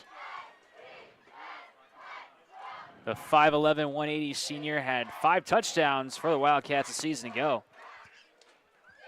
Shackelford's got 2 running backs behind him. That's Ohl and Hurley. Pass is picked off as the receiver fell. Let's see what the penalty flag is, though. That was the orange flag. That was a touchback. Okay. That was a touchback. I thought it was the penalty flag I thought from the up same here. thing at first, but then I was like, why is it orange? Oh. So that's going to end that drive with the interception by Zach Shackelford, the only mistake Keystone's really made all night long. And that's nothing that Shackelford can really do. That was just a great job by the Huskies defensive line, able to tip that and force the interception. And so a momentum builder for the Huskies that they can score here. Well, they're backed up at their own 20, so they're going to have to march 80 yards to do it. But they have time, 7:31 to go on the clock. Buin back, drops. He's got pressure coming. Flags fly. He just takes a seat. I think as soon as he saw those flags, he just stopped because he knew it was going to be a hold-in. I'm not sure who committed the hold for the Huskies. Believe it was number 70, Jacob Ebert, the defensive tackle. So we're going to get a 10-yard hold. So. And Keystone has elected to decline it. So they're going to give the quarterback a 1-yard run, Buin.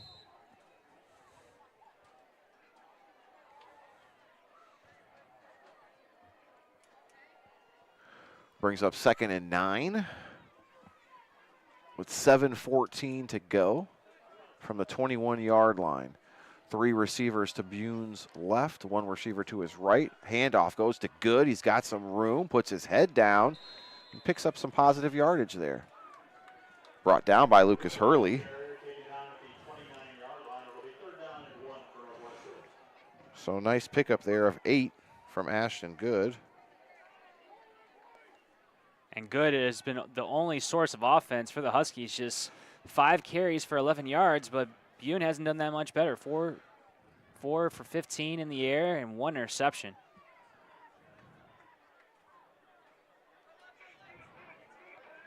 Third and 1 with 6:28 to go and counting.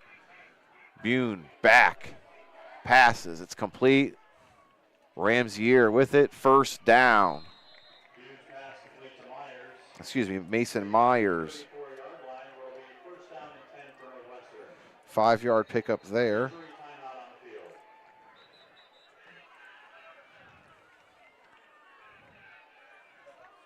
For Myers, that's just his 2nd reception for 17 yards. Had that big return earlier in the game, but hasn't really been targeted a lot.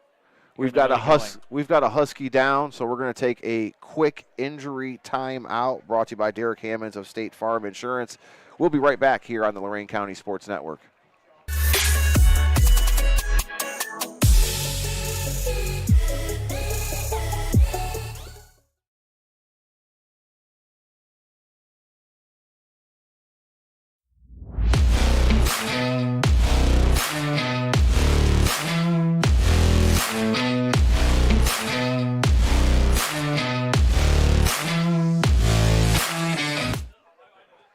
We didn't get a number on the Husky that was down, but I don't think it was too serious. It looked like a cramp to me. Yeah, it looked like he maybe a little bit dehydrated, overflexed on the run or tackle.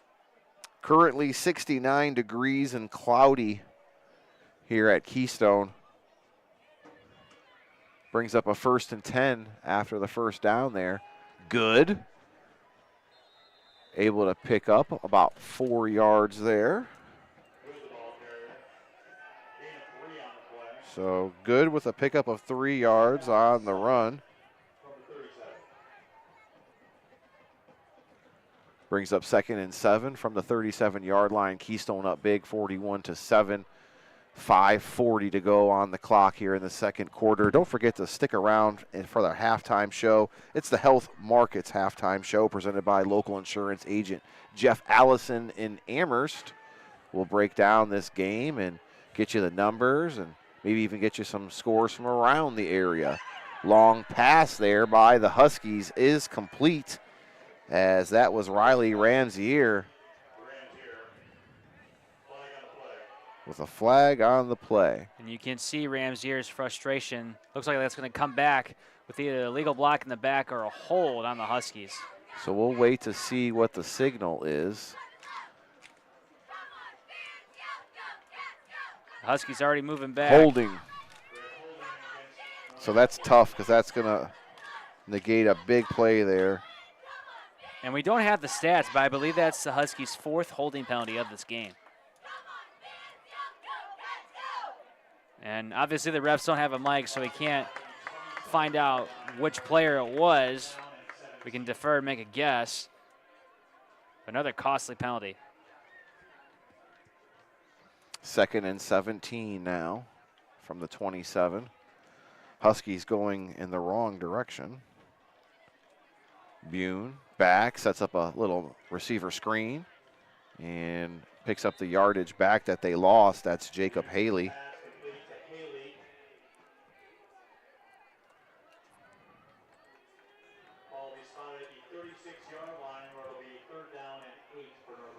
So give them a pickup of 9 there on the pass play, Jared.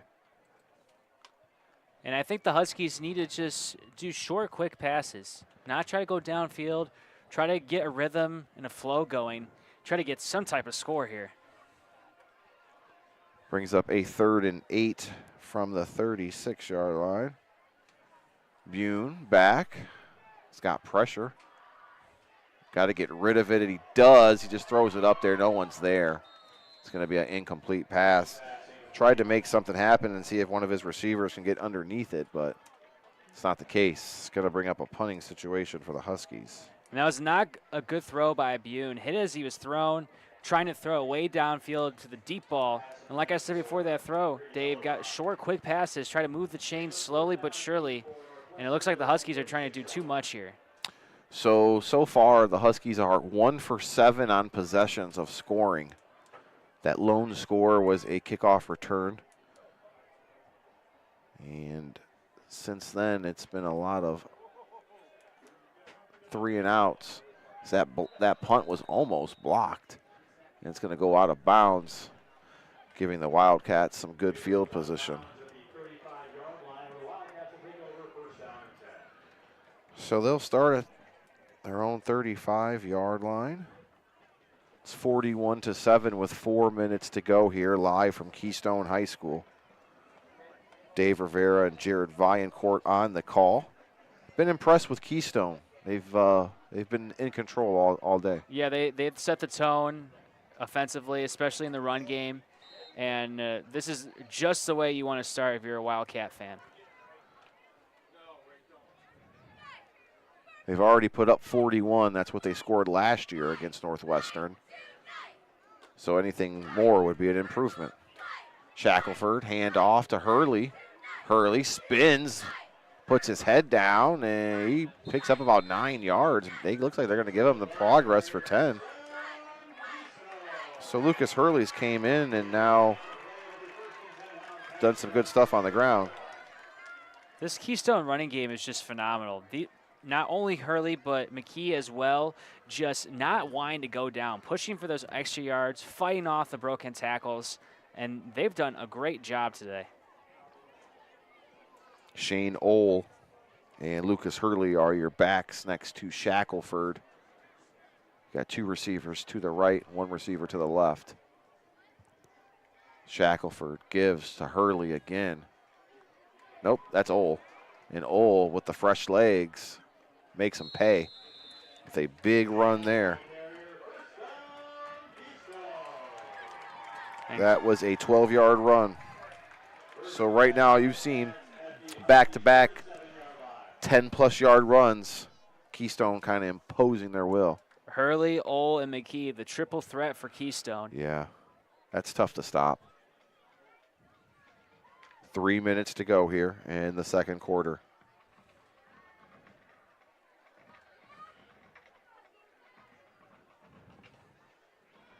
Shackelford calls for the snap, gets it, and handoff is going to go to Grady Whitaker. Whitaker, who's done some damage so far today.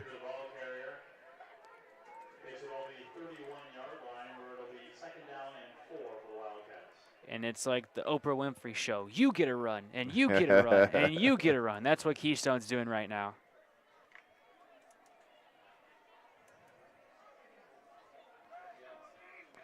Trying to chew up some clock and send this to halftime.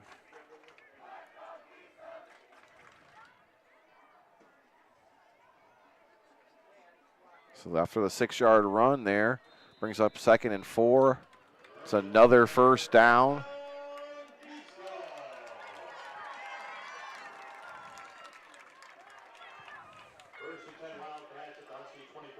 So pick up of 7 there.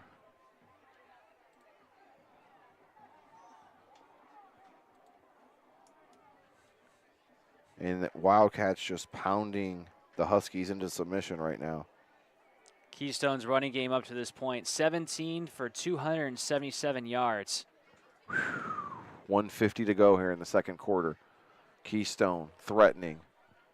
Busted play. Shackelford's going to take it up the middle and make something out of nothing. Another first down for the Wildcats. Let's see how many yards he got there. All right, so 15 yards on the run from Shackelford. Puts them in the red zone at the 9-yard line. Remember, our red zone sponsored by Steve Lawson of Russell Real Estate Services. Keystone not happy leading. They want some more. Shackelford, handoff. That's Whitaker. Puts his head down, and he's going to get stopped right before. Probably pick up of 8 there. Yeah.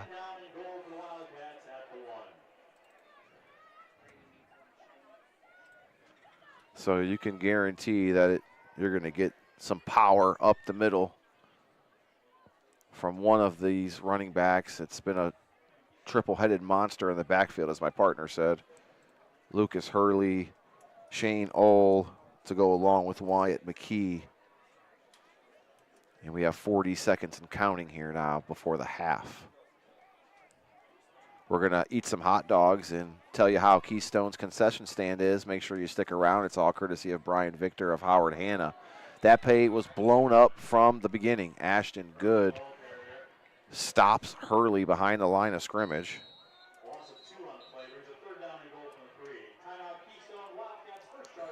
So we have a timeout. We'll take it as well. Our timeouts are brought to you by Lorain County Recorder Mike Duran, securing and organizing real estate documents. That's what the Lorain Recorder does. We'll be right back on YouTube. It's Lorain County Sports Network.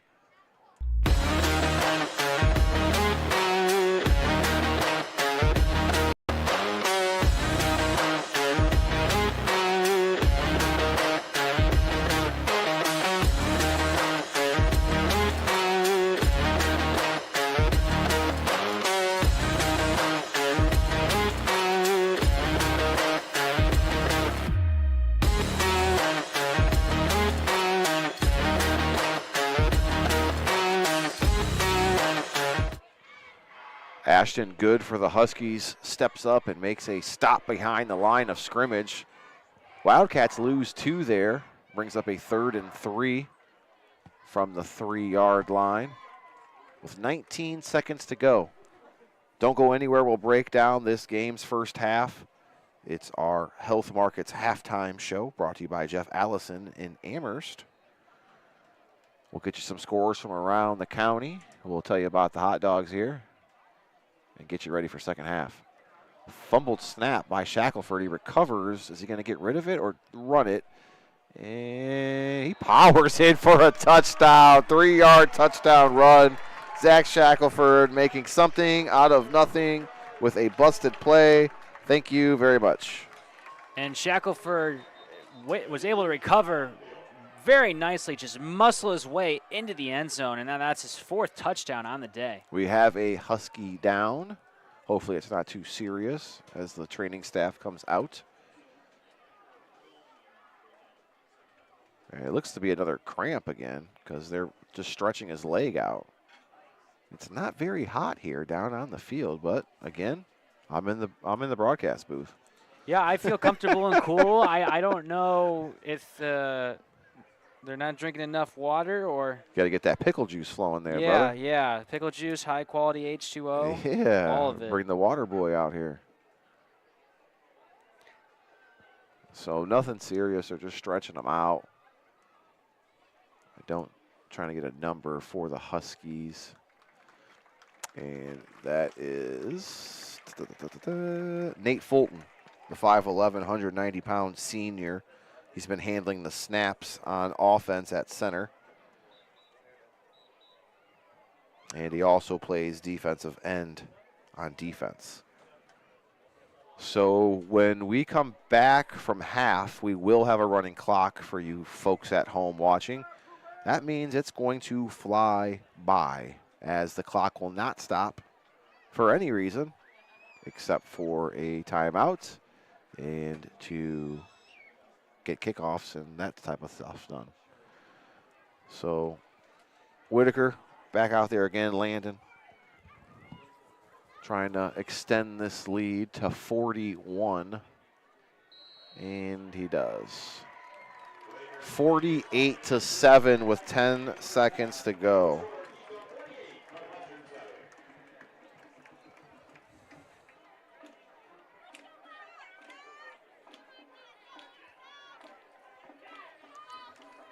We have got some numbers to go over for you. As good thing we have a spreadsheet here that helps keep track of everything, because my partner and I, we're starting to cramp up a little bit. As we've been writing a lot here. as it's been an entertaining game. I won't say anything else besides that. Keystone handling business right now, up 48-7. And Coach Carrazzo's team, young, inexperienced. They did have a core of some seniors coming back, but a lot of the pieces and parts around them are still experiencing their first Friday Night Lights. And so far, it started off a little rocky here in this first half. Yeah, just 9 for 16 rushing. And Bune just only 7 for 18 for 68 yards, has an interception as well. So the Huskies are struggling, and not only do they have Keystone, but they're going to have Columbia as well coming up. That'll be a tough matchup for them. Yeah, 3 straight weeks of LC8 football for Northwestern. And in the pregame, Coach said, man, we love playing Lorain County teams. It's, you know, there's schools that are similar in size, and why not play the good competition if you want to test yourself? Ramsier back, Myers back, Cassidy back deep for the Huskies. 10 seconds left, and then we're going to take a break to get our bearings back together here, also to make our way down to the concession stand. And then we'll get you caught up and ready for the second half of action. Landon Whitaker, kickoff is received. That's Riley Ramsier. Ramsier's bobbing and weaving, finds some room. I think he's gone again.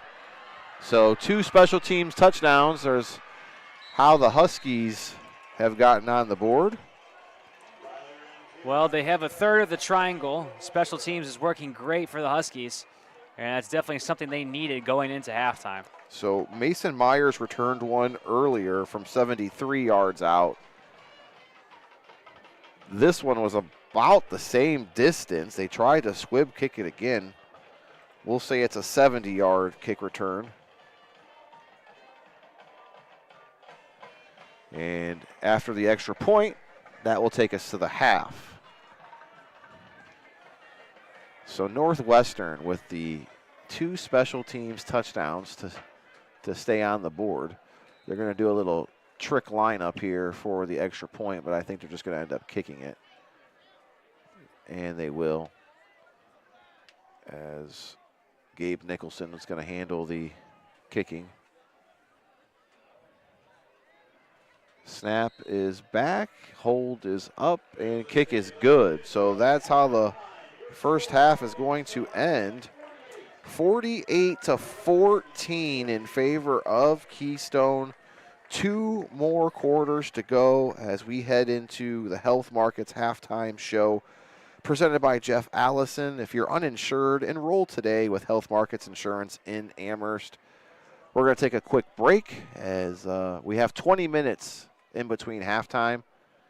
And let us get everything ready, and then we'll be back here probably in about a good 5 or 10 before we send it back out to action. You're watching the Lorain County Sports Network Game of the Week right here on YouTube.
Welcome back in to the Health Markets Halftime Show. Dave Rivera, Jared Viancourt here with you. It's the Lorain County Sports Network Game of the Week, live on YouTube.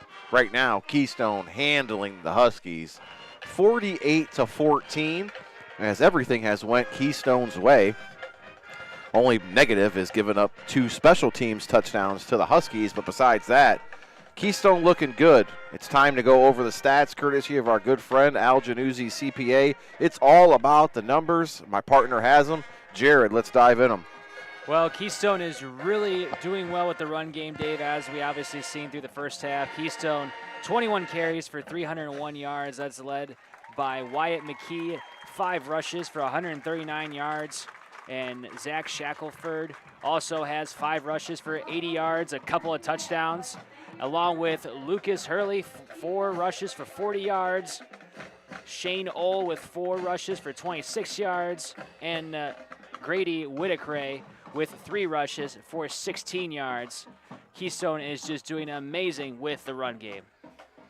Yeah, as everybody is getting in the scoring column, we'll go through some of the scores here as Zach Taylor started things off for the Wildcats with an 80-yard kickoff return, followed by Zach Shackelford's 58-yard touchdown run. Grady Whitaker then starts opposing his will with a 35-yard touchdown run to go along with a 2-yard touchdown run right afterwards. McKee also getting into the end zone from 55 yards out. And it's 48-14 in favor of Keystone. We mentioned the 2 touchdowns that the Huskies had were both on special teams, both on kickoff returns. One from Mason Myers, one from Riley Ramsier right before we went to the half. As we are live in our halftime show, brought to you by Health Markets Insurance Agent Jeff Allison. If you're uninsured, why? What are you waiting for? Go see Jeff Allison. He's a local guy in Amherst, and he can help take care of you. Running clock will be in effect when we come back. We're under 10 minutes to go. We're going to scarf down some hot dogs in the break. We'll come back. We'll tell you how those are, and we'll get you set for the second half of kickoff. You're listening and watching the Lorain County Sports Network Game of the Week live on YouTube.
Welcome back to the Health Markets Halftime Show presented by Jeff Allison in Amherst. If you're uninsured and looking for somebody local, give Jeff Allison a try.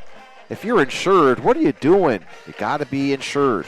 As we're at the halftime right now, just went through some numbers. Going to go over some scores from around the area. But first, it's time to rate the dog, courtesy of our good friend Brian Victor of Howard Hanna. Brian says, enjoy the game. Well, Jared, we enjoyed that hot dog, no pun intended. As let's start with your assessment of that dog that we just had. See, I'm a food critic at heart, Dave, because I wrestled for 17 years. I had to cut a lot of weight in high school at North Ridgeville. So while I was eating the dog and I was processing through its flavors, I must say consistency was good. I believe that it was a good size hot dog, and I like my food a little bit more crisp and burnt. So besides that, I thought it was a good hot dog. I give it a solid 7.5 out of 10. Wow, 7 out of 5. Okay, so let me start. I got it hot. All right, so that's the best, already a that's bonus. Okay, part. so it was warm when it came up to here to the broadcast booth. Second, it's all beef. I'm a very kosher guy. I have to have all beef hot dogs. I don't do the mystery meat hot dogs. Right. And right now, Keystone's 2 for 2. Got some condiments with it. Did put a little bit of mustard on it. I'm like you. I like grill marks on my dogs. Right. So I could have used it a little bit more on the grill. But, man, the snap, it was cooked pretty right. The bun was soft. Yes. A lot of times you get the bun and it's falling apart. It's all in your hand. Or it's too small. I mean, my crew in here is comparing it to a dog at the Cleveland Guardian Stadium. And I think it's better than a hot dog at the Guardian Wow. Stadium. Only thing missing is the stadium mustard. But besides that, I'm going to give Keystone Wildcats concession stand a solid 8.5 on the hot dog. And like you said, really the only thing was maybe just a little burn mine. Right. Put some marks on it. But besides that, everybody in here really enjoyed it. And athletic director Jeff Holzhauer also ordered us pizza, so we've been up here stuffing our face the whole game. Want to say thank you to everybody at Keystone High School for making us feel welcome and laying out the red carpet for us as we're live covering week 1 of Lorain County's Friday Night Lights. I got some scores from around the area. Let me give them to you real quick before we get things going. Brookside is leading Brooklyn right now 10-0. Hillsdale is beating the crap out of Black River 44-0. Clearview on top of Fairview 22-0. Columbia and Independence, a little bit of a shocker. They're tied at 13. Edison is beating Firelands right now 21-16. Plymouth is shutting out Oberlin. Not that bad, though. It's only 14-0.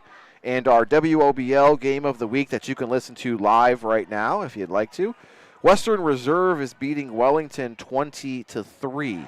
So that's the LC8 to give you some scores from around the SWC. Avon on top of St. Ignatius right now 21-7. Avon Lake taking care of Strongsville 14-0. Berea Mid-Park leads Brunswick 20-10. Mayfield edging Elyria 8-7. And a little bit of a baseball score. And Midview and Westlake are tied at 14 in our game of the week on YouTube as well that you could watch. In the North Coast Conference, Bishop Hartley on the road taking on Elyria Catholic. Hartley leads 28-14 right now. And over in Lorain on George Daniel Field, Lorain tightens up 20-19 over Brush as we get you set for the second half of action. 3 minutes to go before we come out. The kids are warming up, getting ready to go. It's going to be a running clock. It should go fast. Don't go anywhere. We'll be right back here on YouTube. It's the Lorain County Sports Network Game of the Week.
Huskies will receive the ball to start the third quarter as both teams warming up on the field right now. Isaac Bune having a little meeting with the referees at the 50-yard line, telling them about the calls they're missing, I would assume, right? Yeah, I guess so. We do have a couple more scores to go over. North Ridgeville leading North Olmsted 27-0. Amherst has just taken the lead over Copley 14-12. I think that was it as far as the ones we were missing. Oberlin is also losing 16-0 to Plymouth. Avon taking care of business against St. Ignatius, which is always good. That's a mind-boggling score, up 28-7 now. First Energy Stadium in Cleveland, Ohio. Yeah, I'm jealous. Our crew from the Cool Cat is in the press box at Cleveland Brown Stadium, although they have a farther drive back than us. I have been in that press box. It is Yeah? very nice. Yeah, Yeah. it's very nice. You get a whole view of the field, and it's very, very one in a lifetime experience. I'm a little surprised week one. I guess we'll start talking about that with Black River getting hammered right now, 44-0 on the road at Hillsdale, which we know is a tough place to play.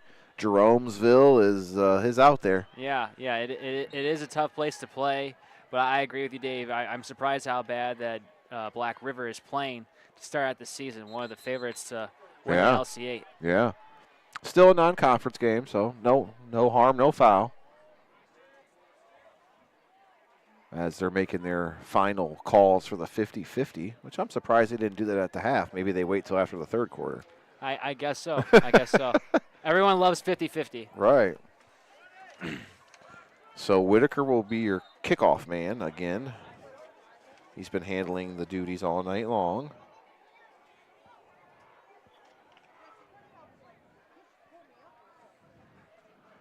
Back deep, it's the same guys. Mason Myers, James Cassidy, and Riley Ramsier. So the running clock has already started, which I didn't think that was supposed to happen until the ball was kicked, but okay. And it's picked up and returned there by Riley Ramsier, and he got slammed on his head. That was a great tackle by Shane Ohl. Great start for special teams for Keystone. So they're going to start at the 16-yard line. Will be the Huskies. It's their own 16. Running clock in effect, ladies and gentlemen. I'll keep you posted because we're already under 11 minutes. And you got to wonder, what was the conversation in the locker room for the Northwestern Huskies by head coach Steve Carrazza? Down big heading into the second half, your first game of the season, a non-conference matchup. You got to wonder what that conversation was in the locker room to Isaac Bayoun and his offense. And I'll tell you, last year this was the same result in week one, but the Huskies took it as a learning lesson, and they improved each game after this loss to Keystone. And maybe at the half he was saying, hey, let's put some points on the board. Let's have something we can be proud of. And that was a great scramble out of the pocket by Isaac Bayoun to make nothing into something. So 15-yard pass play. Who was the receiver on that? Great start. That was for Mason Myers. All right. Mason Myers with the 15-yard carry. He's now 3 catches for 32 yards. Brings up 1st and 10 from the 35. Bune throws again. Let's see who that receiver is. Oh, that's going to be James Cassidy. Pickup of 6 there. The number 2, James Cassidy. He had 5 on the play, brings up 2nd down and 5 at the 40-yard line. You would think maybe the Huskies would get to a hurry-up type of offense, maybe see. They did it earlier in the game, and then all of a sudden it just fell apart. Bune, handoff, good, up the middle, makes a couple men miss, and picks up a nice run there. Ashton Good, excuse me. He's been the bright spot so far. 1st and 10 for Northwestern at the Keystone 48-yard line. That's a pickup of 18 there, buddy. And that's Good's longest run of the game. He's now 7 carries for 32 yards on the day. Bune back, steps up, has a man behind him. He's going to get off of it and slide for some positive yardage there.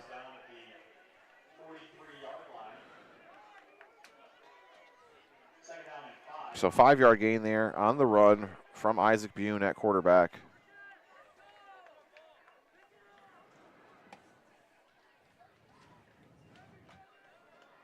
Eight and a half minutes to go here in this third quarter.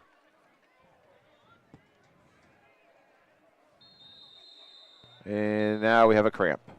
One of the Keystone Wildcats are cramping up. We'll take a quick break because it's an injury timeout. We'll be right back here on Lorain County Sports Network.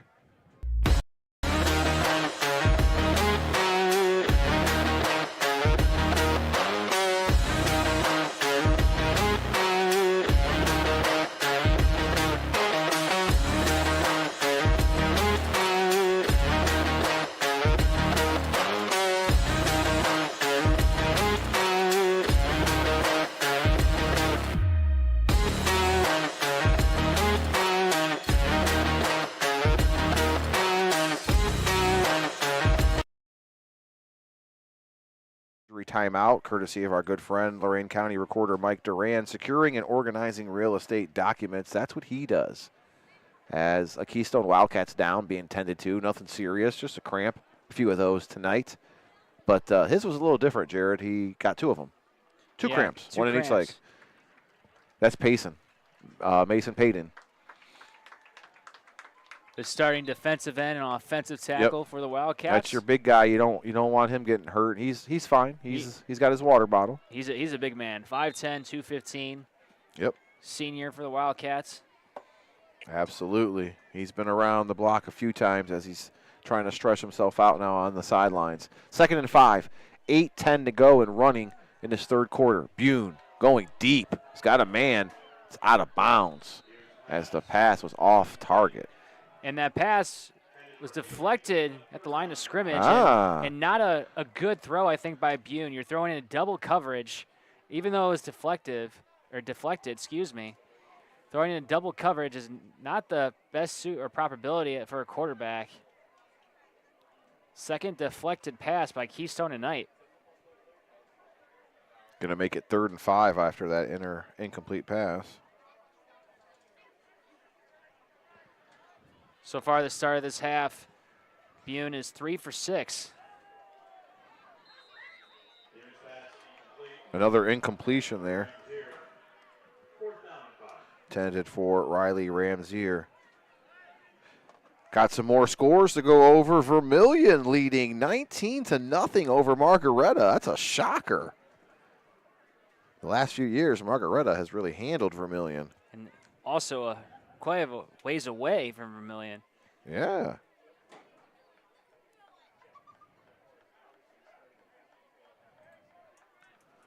Fourth and 5. Huskies going to go for it. Don't have much else to lose right here. Oh, boy. What a hit. And that's going to be our collision of the game as Shane Oll with the sack. What? And Bune getting up a little slowly there. What a sack from the defensive end. Oll rushing on that outside and just pushing with 2 hands Bune to the ground. That's the first sack, I believe, for Keystone on the night. So that's definitely going to be our collision of the game, brought to you by Ernie's Auto Body, the top auto body shop in Avon. When your car's wrecked, they turn them back into brand new. Ernie's Auto Body, a sponsor of Lorain County football. 1st and 10 from the 50. McKee back into the ball game. He's going to get the handoff and pick up a couple.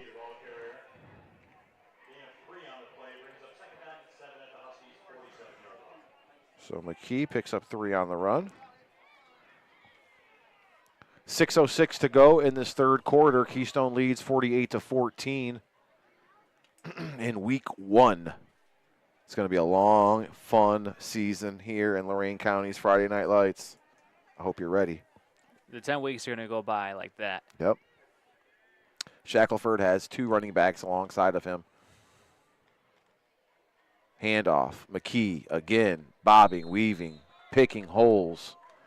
He's going to pick up a first down.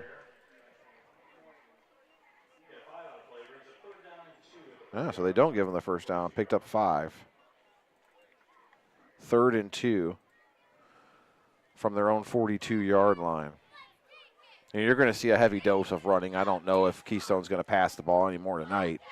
They might even bring in some of the young kids and just say, here you go. They might, especially with how well their running game has gone tonight. And with Shackelford coming back from injury, you want to make sure you ease him in gently. Yep. And here's the thing. With this big of a lead, you don't want anybody else getting hurt. McKee busting through the line. He is the real deal. So that's a first down. Let's see where they mark it. Whew.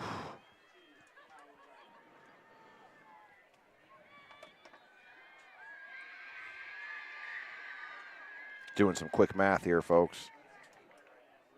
14-yard run there for McKee. 3 runs, a first down. 1st and 10 now from the 28. Handoff up the middle. That's Ole. Oh, excuse me, that's Grady Whitaker. And all these running backs looking fresh right now, Jared. They really are running with stride. And some guys like Grady Whitaker. 17-yard run. And Shane Ole, who are not the normal running backs, maybe trying to get some reps, get some work in to possibly go into that running back role in late situations or key situations in games going further this season. 1st and 10 from the 10. They're in the red zone. The Russell Real Estate Services red zone brought to you by Steve Lawson. Up the middle again, McKee off the left-hand side. Going to pick up some good yardage before he's bumped out of bounds.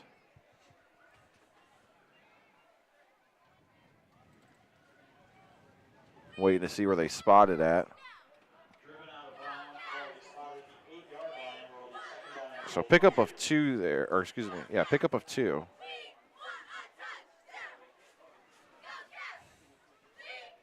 Second and 8 from the 8.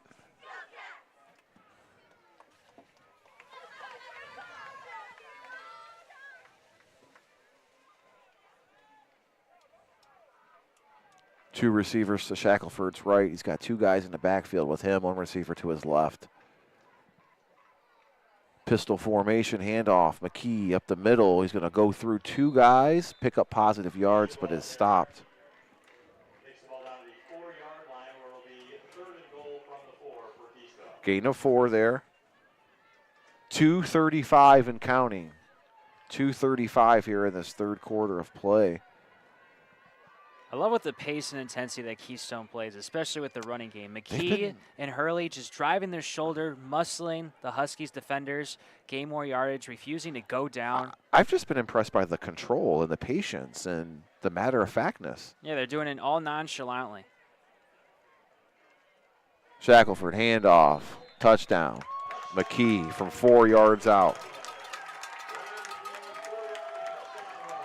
Wyatt McKee is a player. And he's now got 11 carries for 170 yards, averaging 15.4 yards a carry. So their first possession of the second half, and they waste no time. 7 plays, 50 yards, ends on a 4-yard touchdown run by Wyatt McKee. And when it's all said and done, Dave, Keystone has 28 carries for 342 yards. They could easily get to 400 rushing yards by the end of the game. Yeah. Extra point is up and good. Makes it 55-14 with 1:36 to go here in this 3rd quarter. We're going to take a quick timeout. We'll be right back here on the Lorain County Sports Network on YouTube.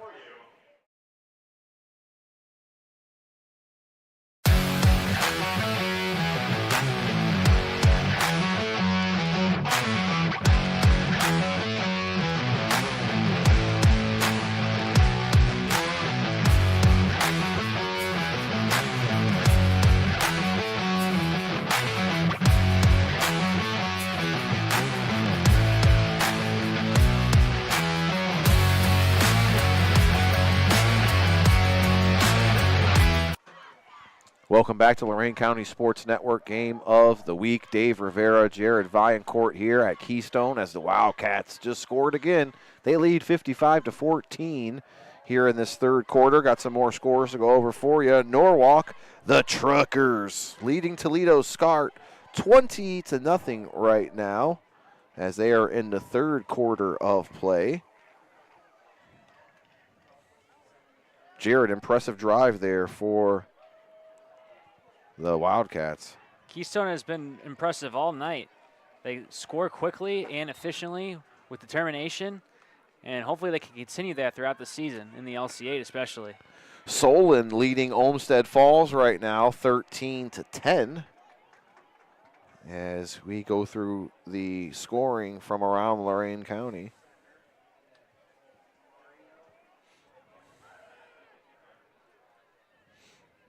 Kickoff from Whitaker. It's a squid kick, and it's going to go out of bounds for a penalty, so Huskies will have some good field possession to start off at. Brookside up 26-0 right now over Brooklyn. Good old Brooklyn. 26-0 right now. We saw Brookside earlier this year at a scrimmage. They looked really good against Vermilion, and they looked to have an impactful season in the LC8. Plymouth up 16-0 over Oberlin. After 3 quarters of play, Mayfield leading Elyria right now 14-7. Columbia Raiders up on top right now 20-13 over Independence. So our week 1 is flying by. Edison leads 21-16 still over Firelands. And Firelands another heavy favorite to win the LC8. Besides Keystone, the other favorites, Firelands and Black River, haven't had good week 1s to start out so far. So far, it's been the Wildcats on top here and in convincing fashion. It's going to give the Huskies the ball on their own 35 after the kick out of bounds. We have a new quarterback in. I had a feeling that was going to happen. It's Leo Guidetti.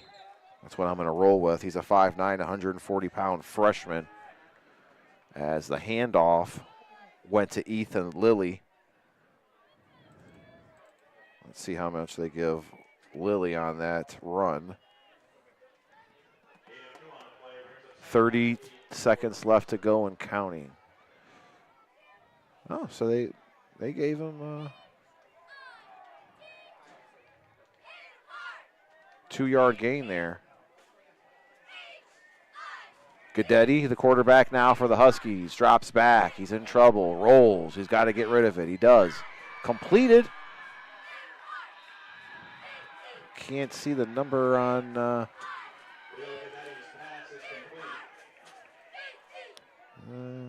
did you see the number on that, partner? I could not see that. Okay. I think I got it. Jesse Hanshaw, number 3, wide receiver. You're seeing a lot of freshmen out here right now, guys. So that's going to end the third quarter of play as Keystone is leading 55-14. We got 12 minutes to go. We're going to take our final break. We'll be right back here on the Lorain County Sports Network on YouTube.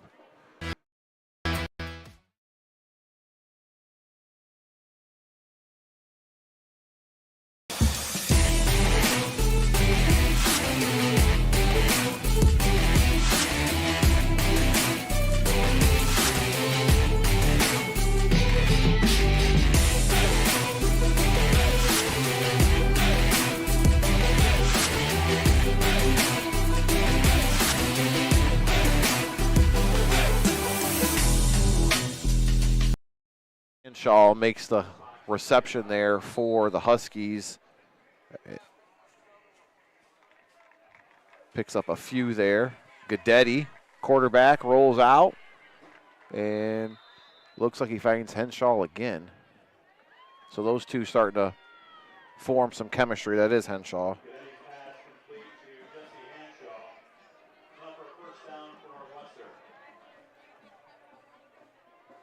Pickup of 6 there on that pass play.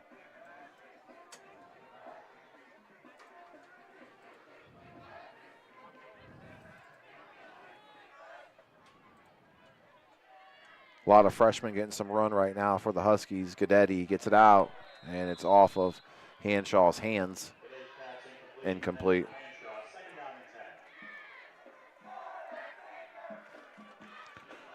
Could start telling you about next week because this one's decided.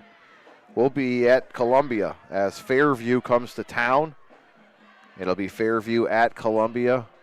We'll be there as well. Coverage will begin at 6:30 every Friday night as we get you ready for week 2 of Lorain County's Friday Night Lights. Guidetti rolls out, rolling right, telling a receiver to go down. Throws against the grain. That's Hanshaw making up for the incompletion there. So 3 straight passes from Hanshaw. Pickup of 10 there. And Hanshaw and Guidetti really clicking here towards the end of the game. Northwestern has some momentum finally in the second half. Both freshmen. Guidetti drops back. Passes deep, downfield in a double coverage. It's broken up. Oh, they're going to get pass interference on that.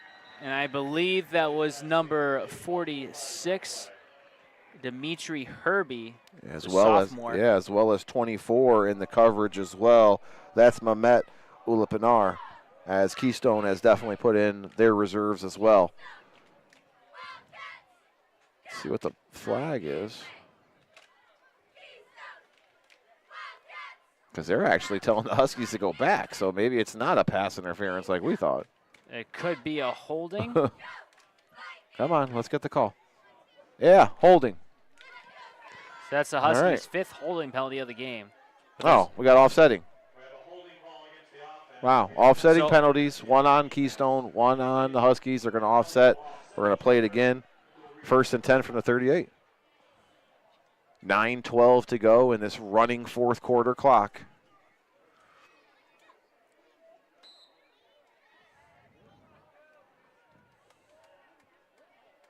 Huskies head to the sidelines for some instructions from Coach Steve Carrazza. Leo Guidetti is your quarterback in, and that one is incomplete. Brings up 2nd and 10. So Northwestern going to drop to 0-1 today. Keystone going to improve to 1-0. We'll be at Columbia next week. Fairview at Columbia right here on YouTube. Our other partners, Max and Bull, they're going to be in Avon Lake as Benedictine is going to be coming to town to take on the Shoremen. Those are our 2 video games that you can watch live and free right on YouTube. Guidetti rolls incomplete. Flags fly. We'll see what all the commotion's about. As far as the radio games, if you want to listen to WOBL and get your fix of LC8 action, well, the Stillman Cup's next week. That's right. Firelands and Vermilion going to battle it out August 30th on WOBL. Coverage starts on the radio a little bit earlier. They start at 6 just because they have ONN and Skip Mossick to help them out a little bit. And our sister station, the Cool Cat, WDLW, they're going to have Mayfield at Elyria Catholic, which is going to be a good one. Panthers got the new bleachers this year. Right now they're losing to Bishop Hartley, but we'll see them next week as Don Vincent and John Guzik will be on that call on the Cool Cat Radio.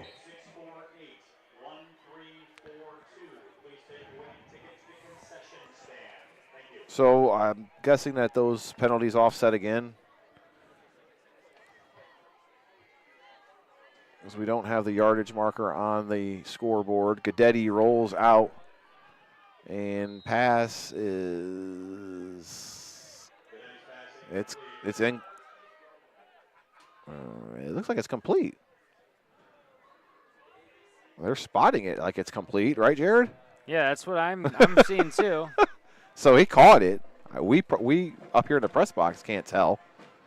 The PA announcer and the us thought the same thing. he thought he was incomplete as well.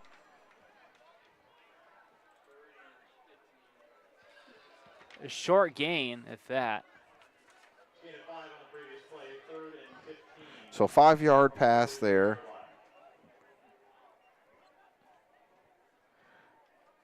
It's going to bring up 3rd and 15 now with 6:15 to go on the clock. Northwestern with 2 holding plays on this drive. A little bit of confusion by the wide receivers as far as where they're supposed to line up, as there are a lot of freshmen and youngsters in there. Hanshaw took his eyes off the ball and let it slip through there. 4th and 15 now for the Huskies. Guidetti, not a bad first showing, 4 through 7 in the air. And it looks like they're going to go for it here on 4th down. Why not? 4th and 15 from the 43. Guidetti cocks back, lets one rip. Incomplete, so they're going to turn it over on downs. That was intended for the freshman Braden Swank. It's going to give Keystone some pretty decent field position. Taking over on the 43. Bishop Hartley beating Elyria Catholic right now, 35-21 as they head into the 4th. We have a final as Hillsdale beats Black River 44-12. So that one is all wrapped up. Plymouth beats Oberlin 31-0. So that game is finished as well. Keystone gonna get things going here. Maybe their last possession. New quarterback in for the Wildcats.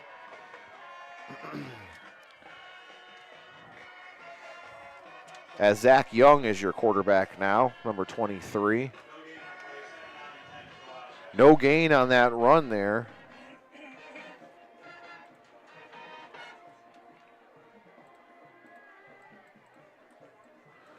There's a lot of reserves are in now. And I'm trying to see who's in the backfield. That is Landry Adkins, who's a freshman. He's a big freshman. As he has that's Troy Helbig. And Helbig is wrapped up. He's a sophomore. And a big burst of speed down the sideline for the 5'10", 165-pound man. And even though you might not get a chunk of the playing time, you got to take advantage of every opportunity you can get. Absolutely. Cooper Graham in there, number 22. A lot of reserves. Troy Helbig, who just had that big run. Your quarterback is Zach Young. 3:09 to go in the 4th quarter.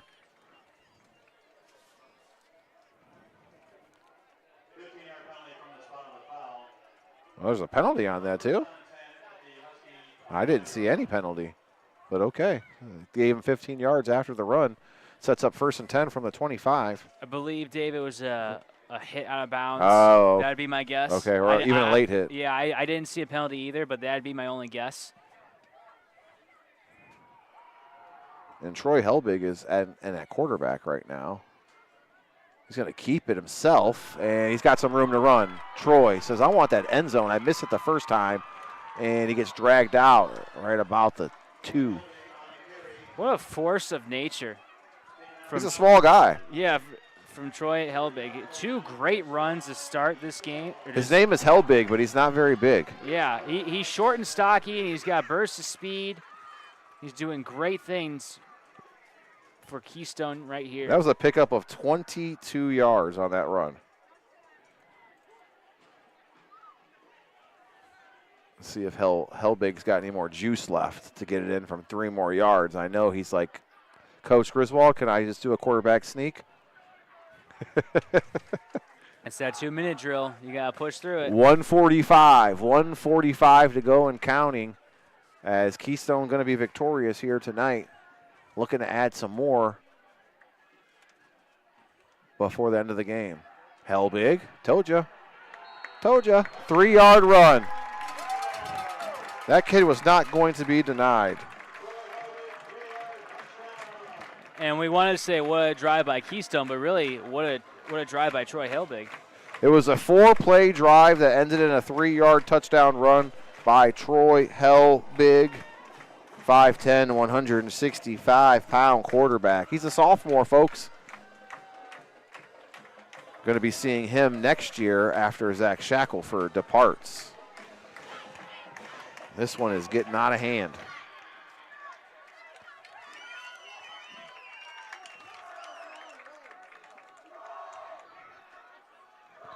.45 seconds left to go, ladies and gentlemen. We're going to attempt the extra point. That's Landon Whitaker.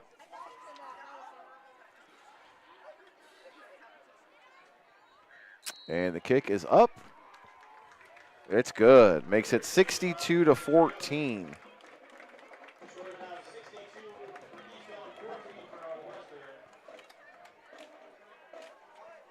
And I don't know how much more the Huskies are going to do. But we'll take a quick break. You're watching Lorain County Sports Network. We got the final 27 seconds coming up.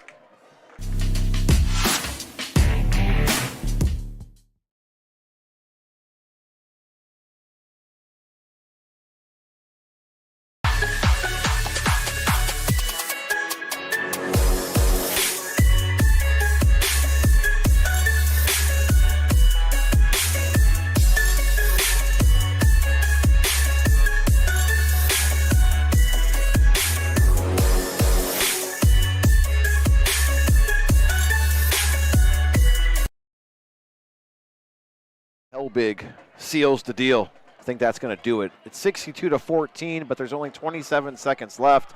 Huskies are going to come out to receive this kickoff. I'm not sure what they're going to do with it.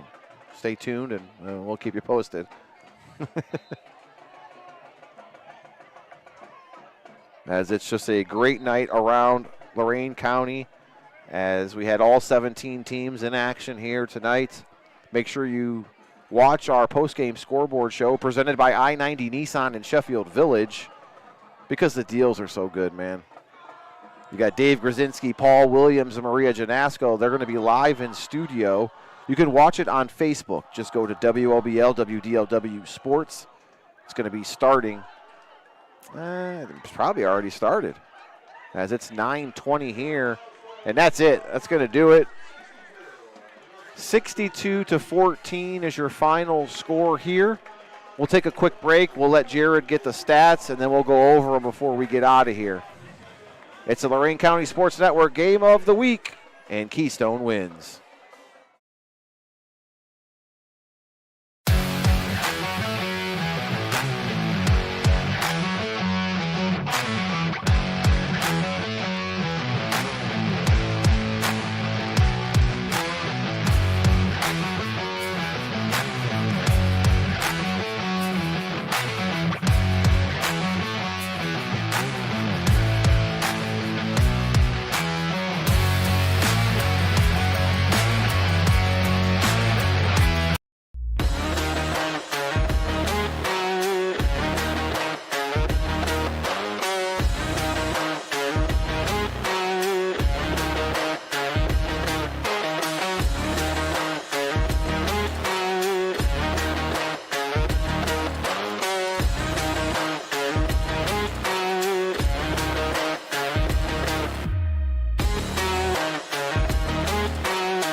You're watching the victory celebration at the 50-yard line as Keystone has done it. They win 62-14, taking care of business over Northwestern. We've got all the stats courtesy of our good friend Al Januzzi, CPA. It's all about the numbers. Jared, let's hear them. Keystone just phenomenal in the run game today. As a team, they ran 31 times for 395 yards. Led by Wyatt McKee. He had 11 rushes for 170 yards. Lucas Hurley had 4 rushes for 40 yards. Grady Whitaker, had 4 rushes for 26 yards. Shane Ohl also had 4 rushes for 26 yards. Troy Helbig also had 3 rushes for 53 yards towards the end of the game there. And then Zach Shackelford had 5 rushes for 80 yards, also had 2 touchdowns. So what about Northwestern? What are the stats looking like for them? Not very good. Northwestern, they only rushed 12 for 41. Most of that by Ashton Good. Yeah. 7 rushes for 32 yards. Bune had a few rushes, 4 for 7 yards. Lilly had 1 for 2 yards towards the end of the game there. And then receiving-wise, Keystone had 5 receptions for 107 yards. That was led by Grady Whitaker, had 3 catches for 96 yards. As for Northwestern, Mason Myers had 3 for 32, and also James Cassidy had 3 for 23, and Jacob Haley had 2 for 21. Also towards the end of the game, Jesse Hanshaw had 3 for 34, combining for a total of 14 receptions for 127 yards for the Huskies. All right, so there you have some of the numbers courtesy of our friend Al Januzzi, CPA. It's all about the numbers. Our collision of the game, that went to Grady Whitaker as he got the sack, big-time sack on Bune. Bune didn't come back in after that hit. No, he didn't come back after that hit. Don't think you really need to with the score. Just have to regroup with your Northwestern next week, another LCA matchup, and try to flip the script. Your drive of the game, I'm going to give it to Zach Shackelford, who scored on a 58-yard touchdown run. It was just a 3-play drive that covered. They even had a penalty in that drive. They lost 10 yards, they gained 2, and then they scored on a 58-yarder by Zach Shackelford. So I'm going to give that as our drive of the game. And our big play of the game is going to be Wyatt McKee on that long 50-yard touchdown run, as you've seen what type of damage that he can do. Our big play brought to you by Big Brothers and Big Sisters of Lorain County. Be a big, get a big. As we wrap things up here from Keystone High School, Wildcats win 62-14. Make sure you tune in next week as we'll be at Columbia. Fairview at Columbia starting at 6:30. I want to say thank you to Chop. Also want to say thank you to Duke, our production video team here on site. My partner, Jared Vinecourt, did an amazing job with us as well. And for me, I'm Dave Rivera. I want to say good night from Keystone.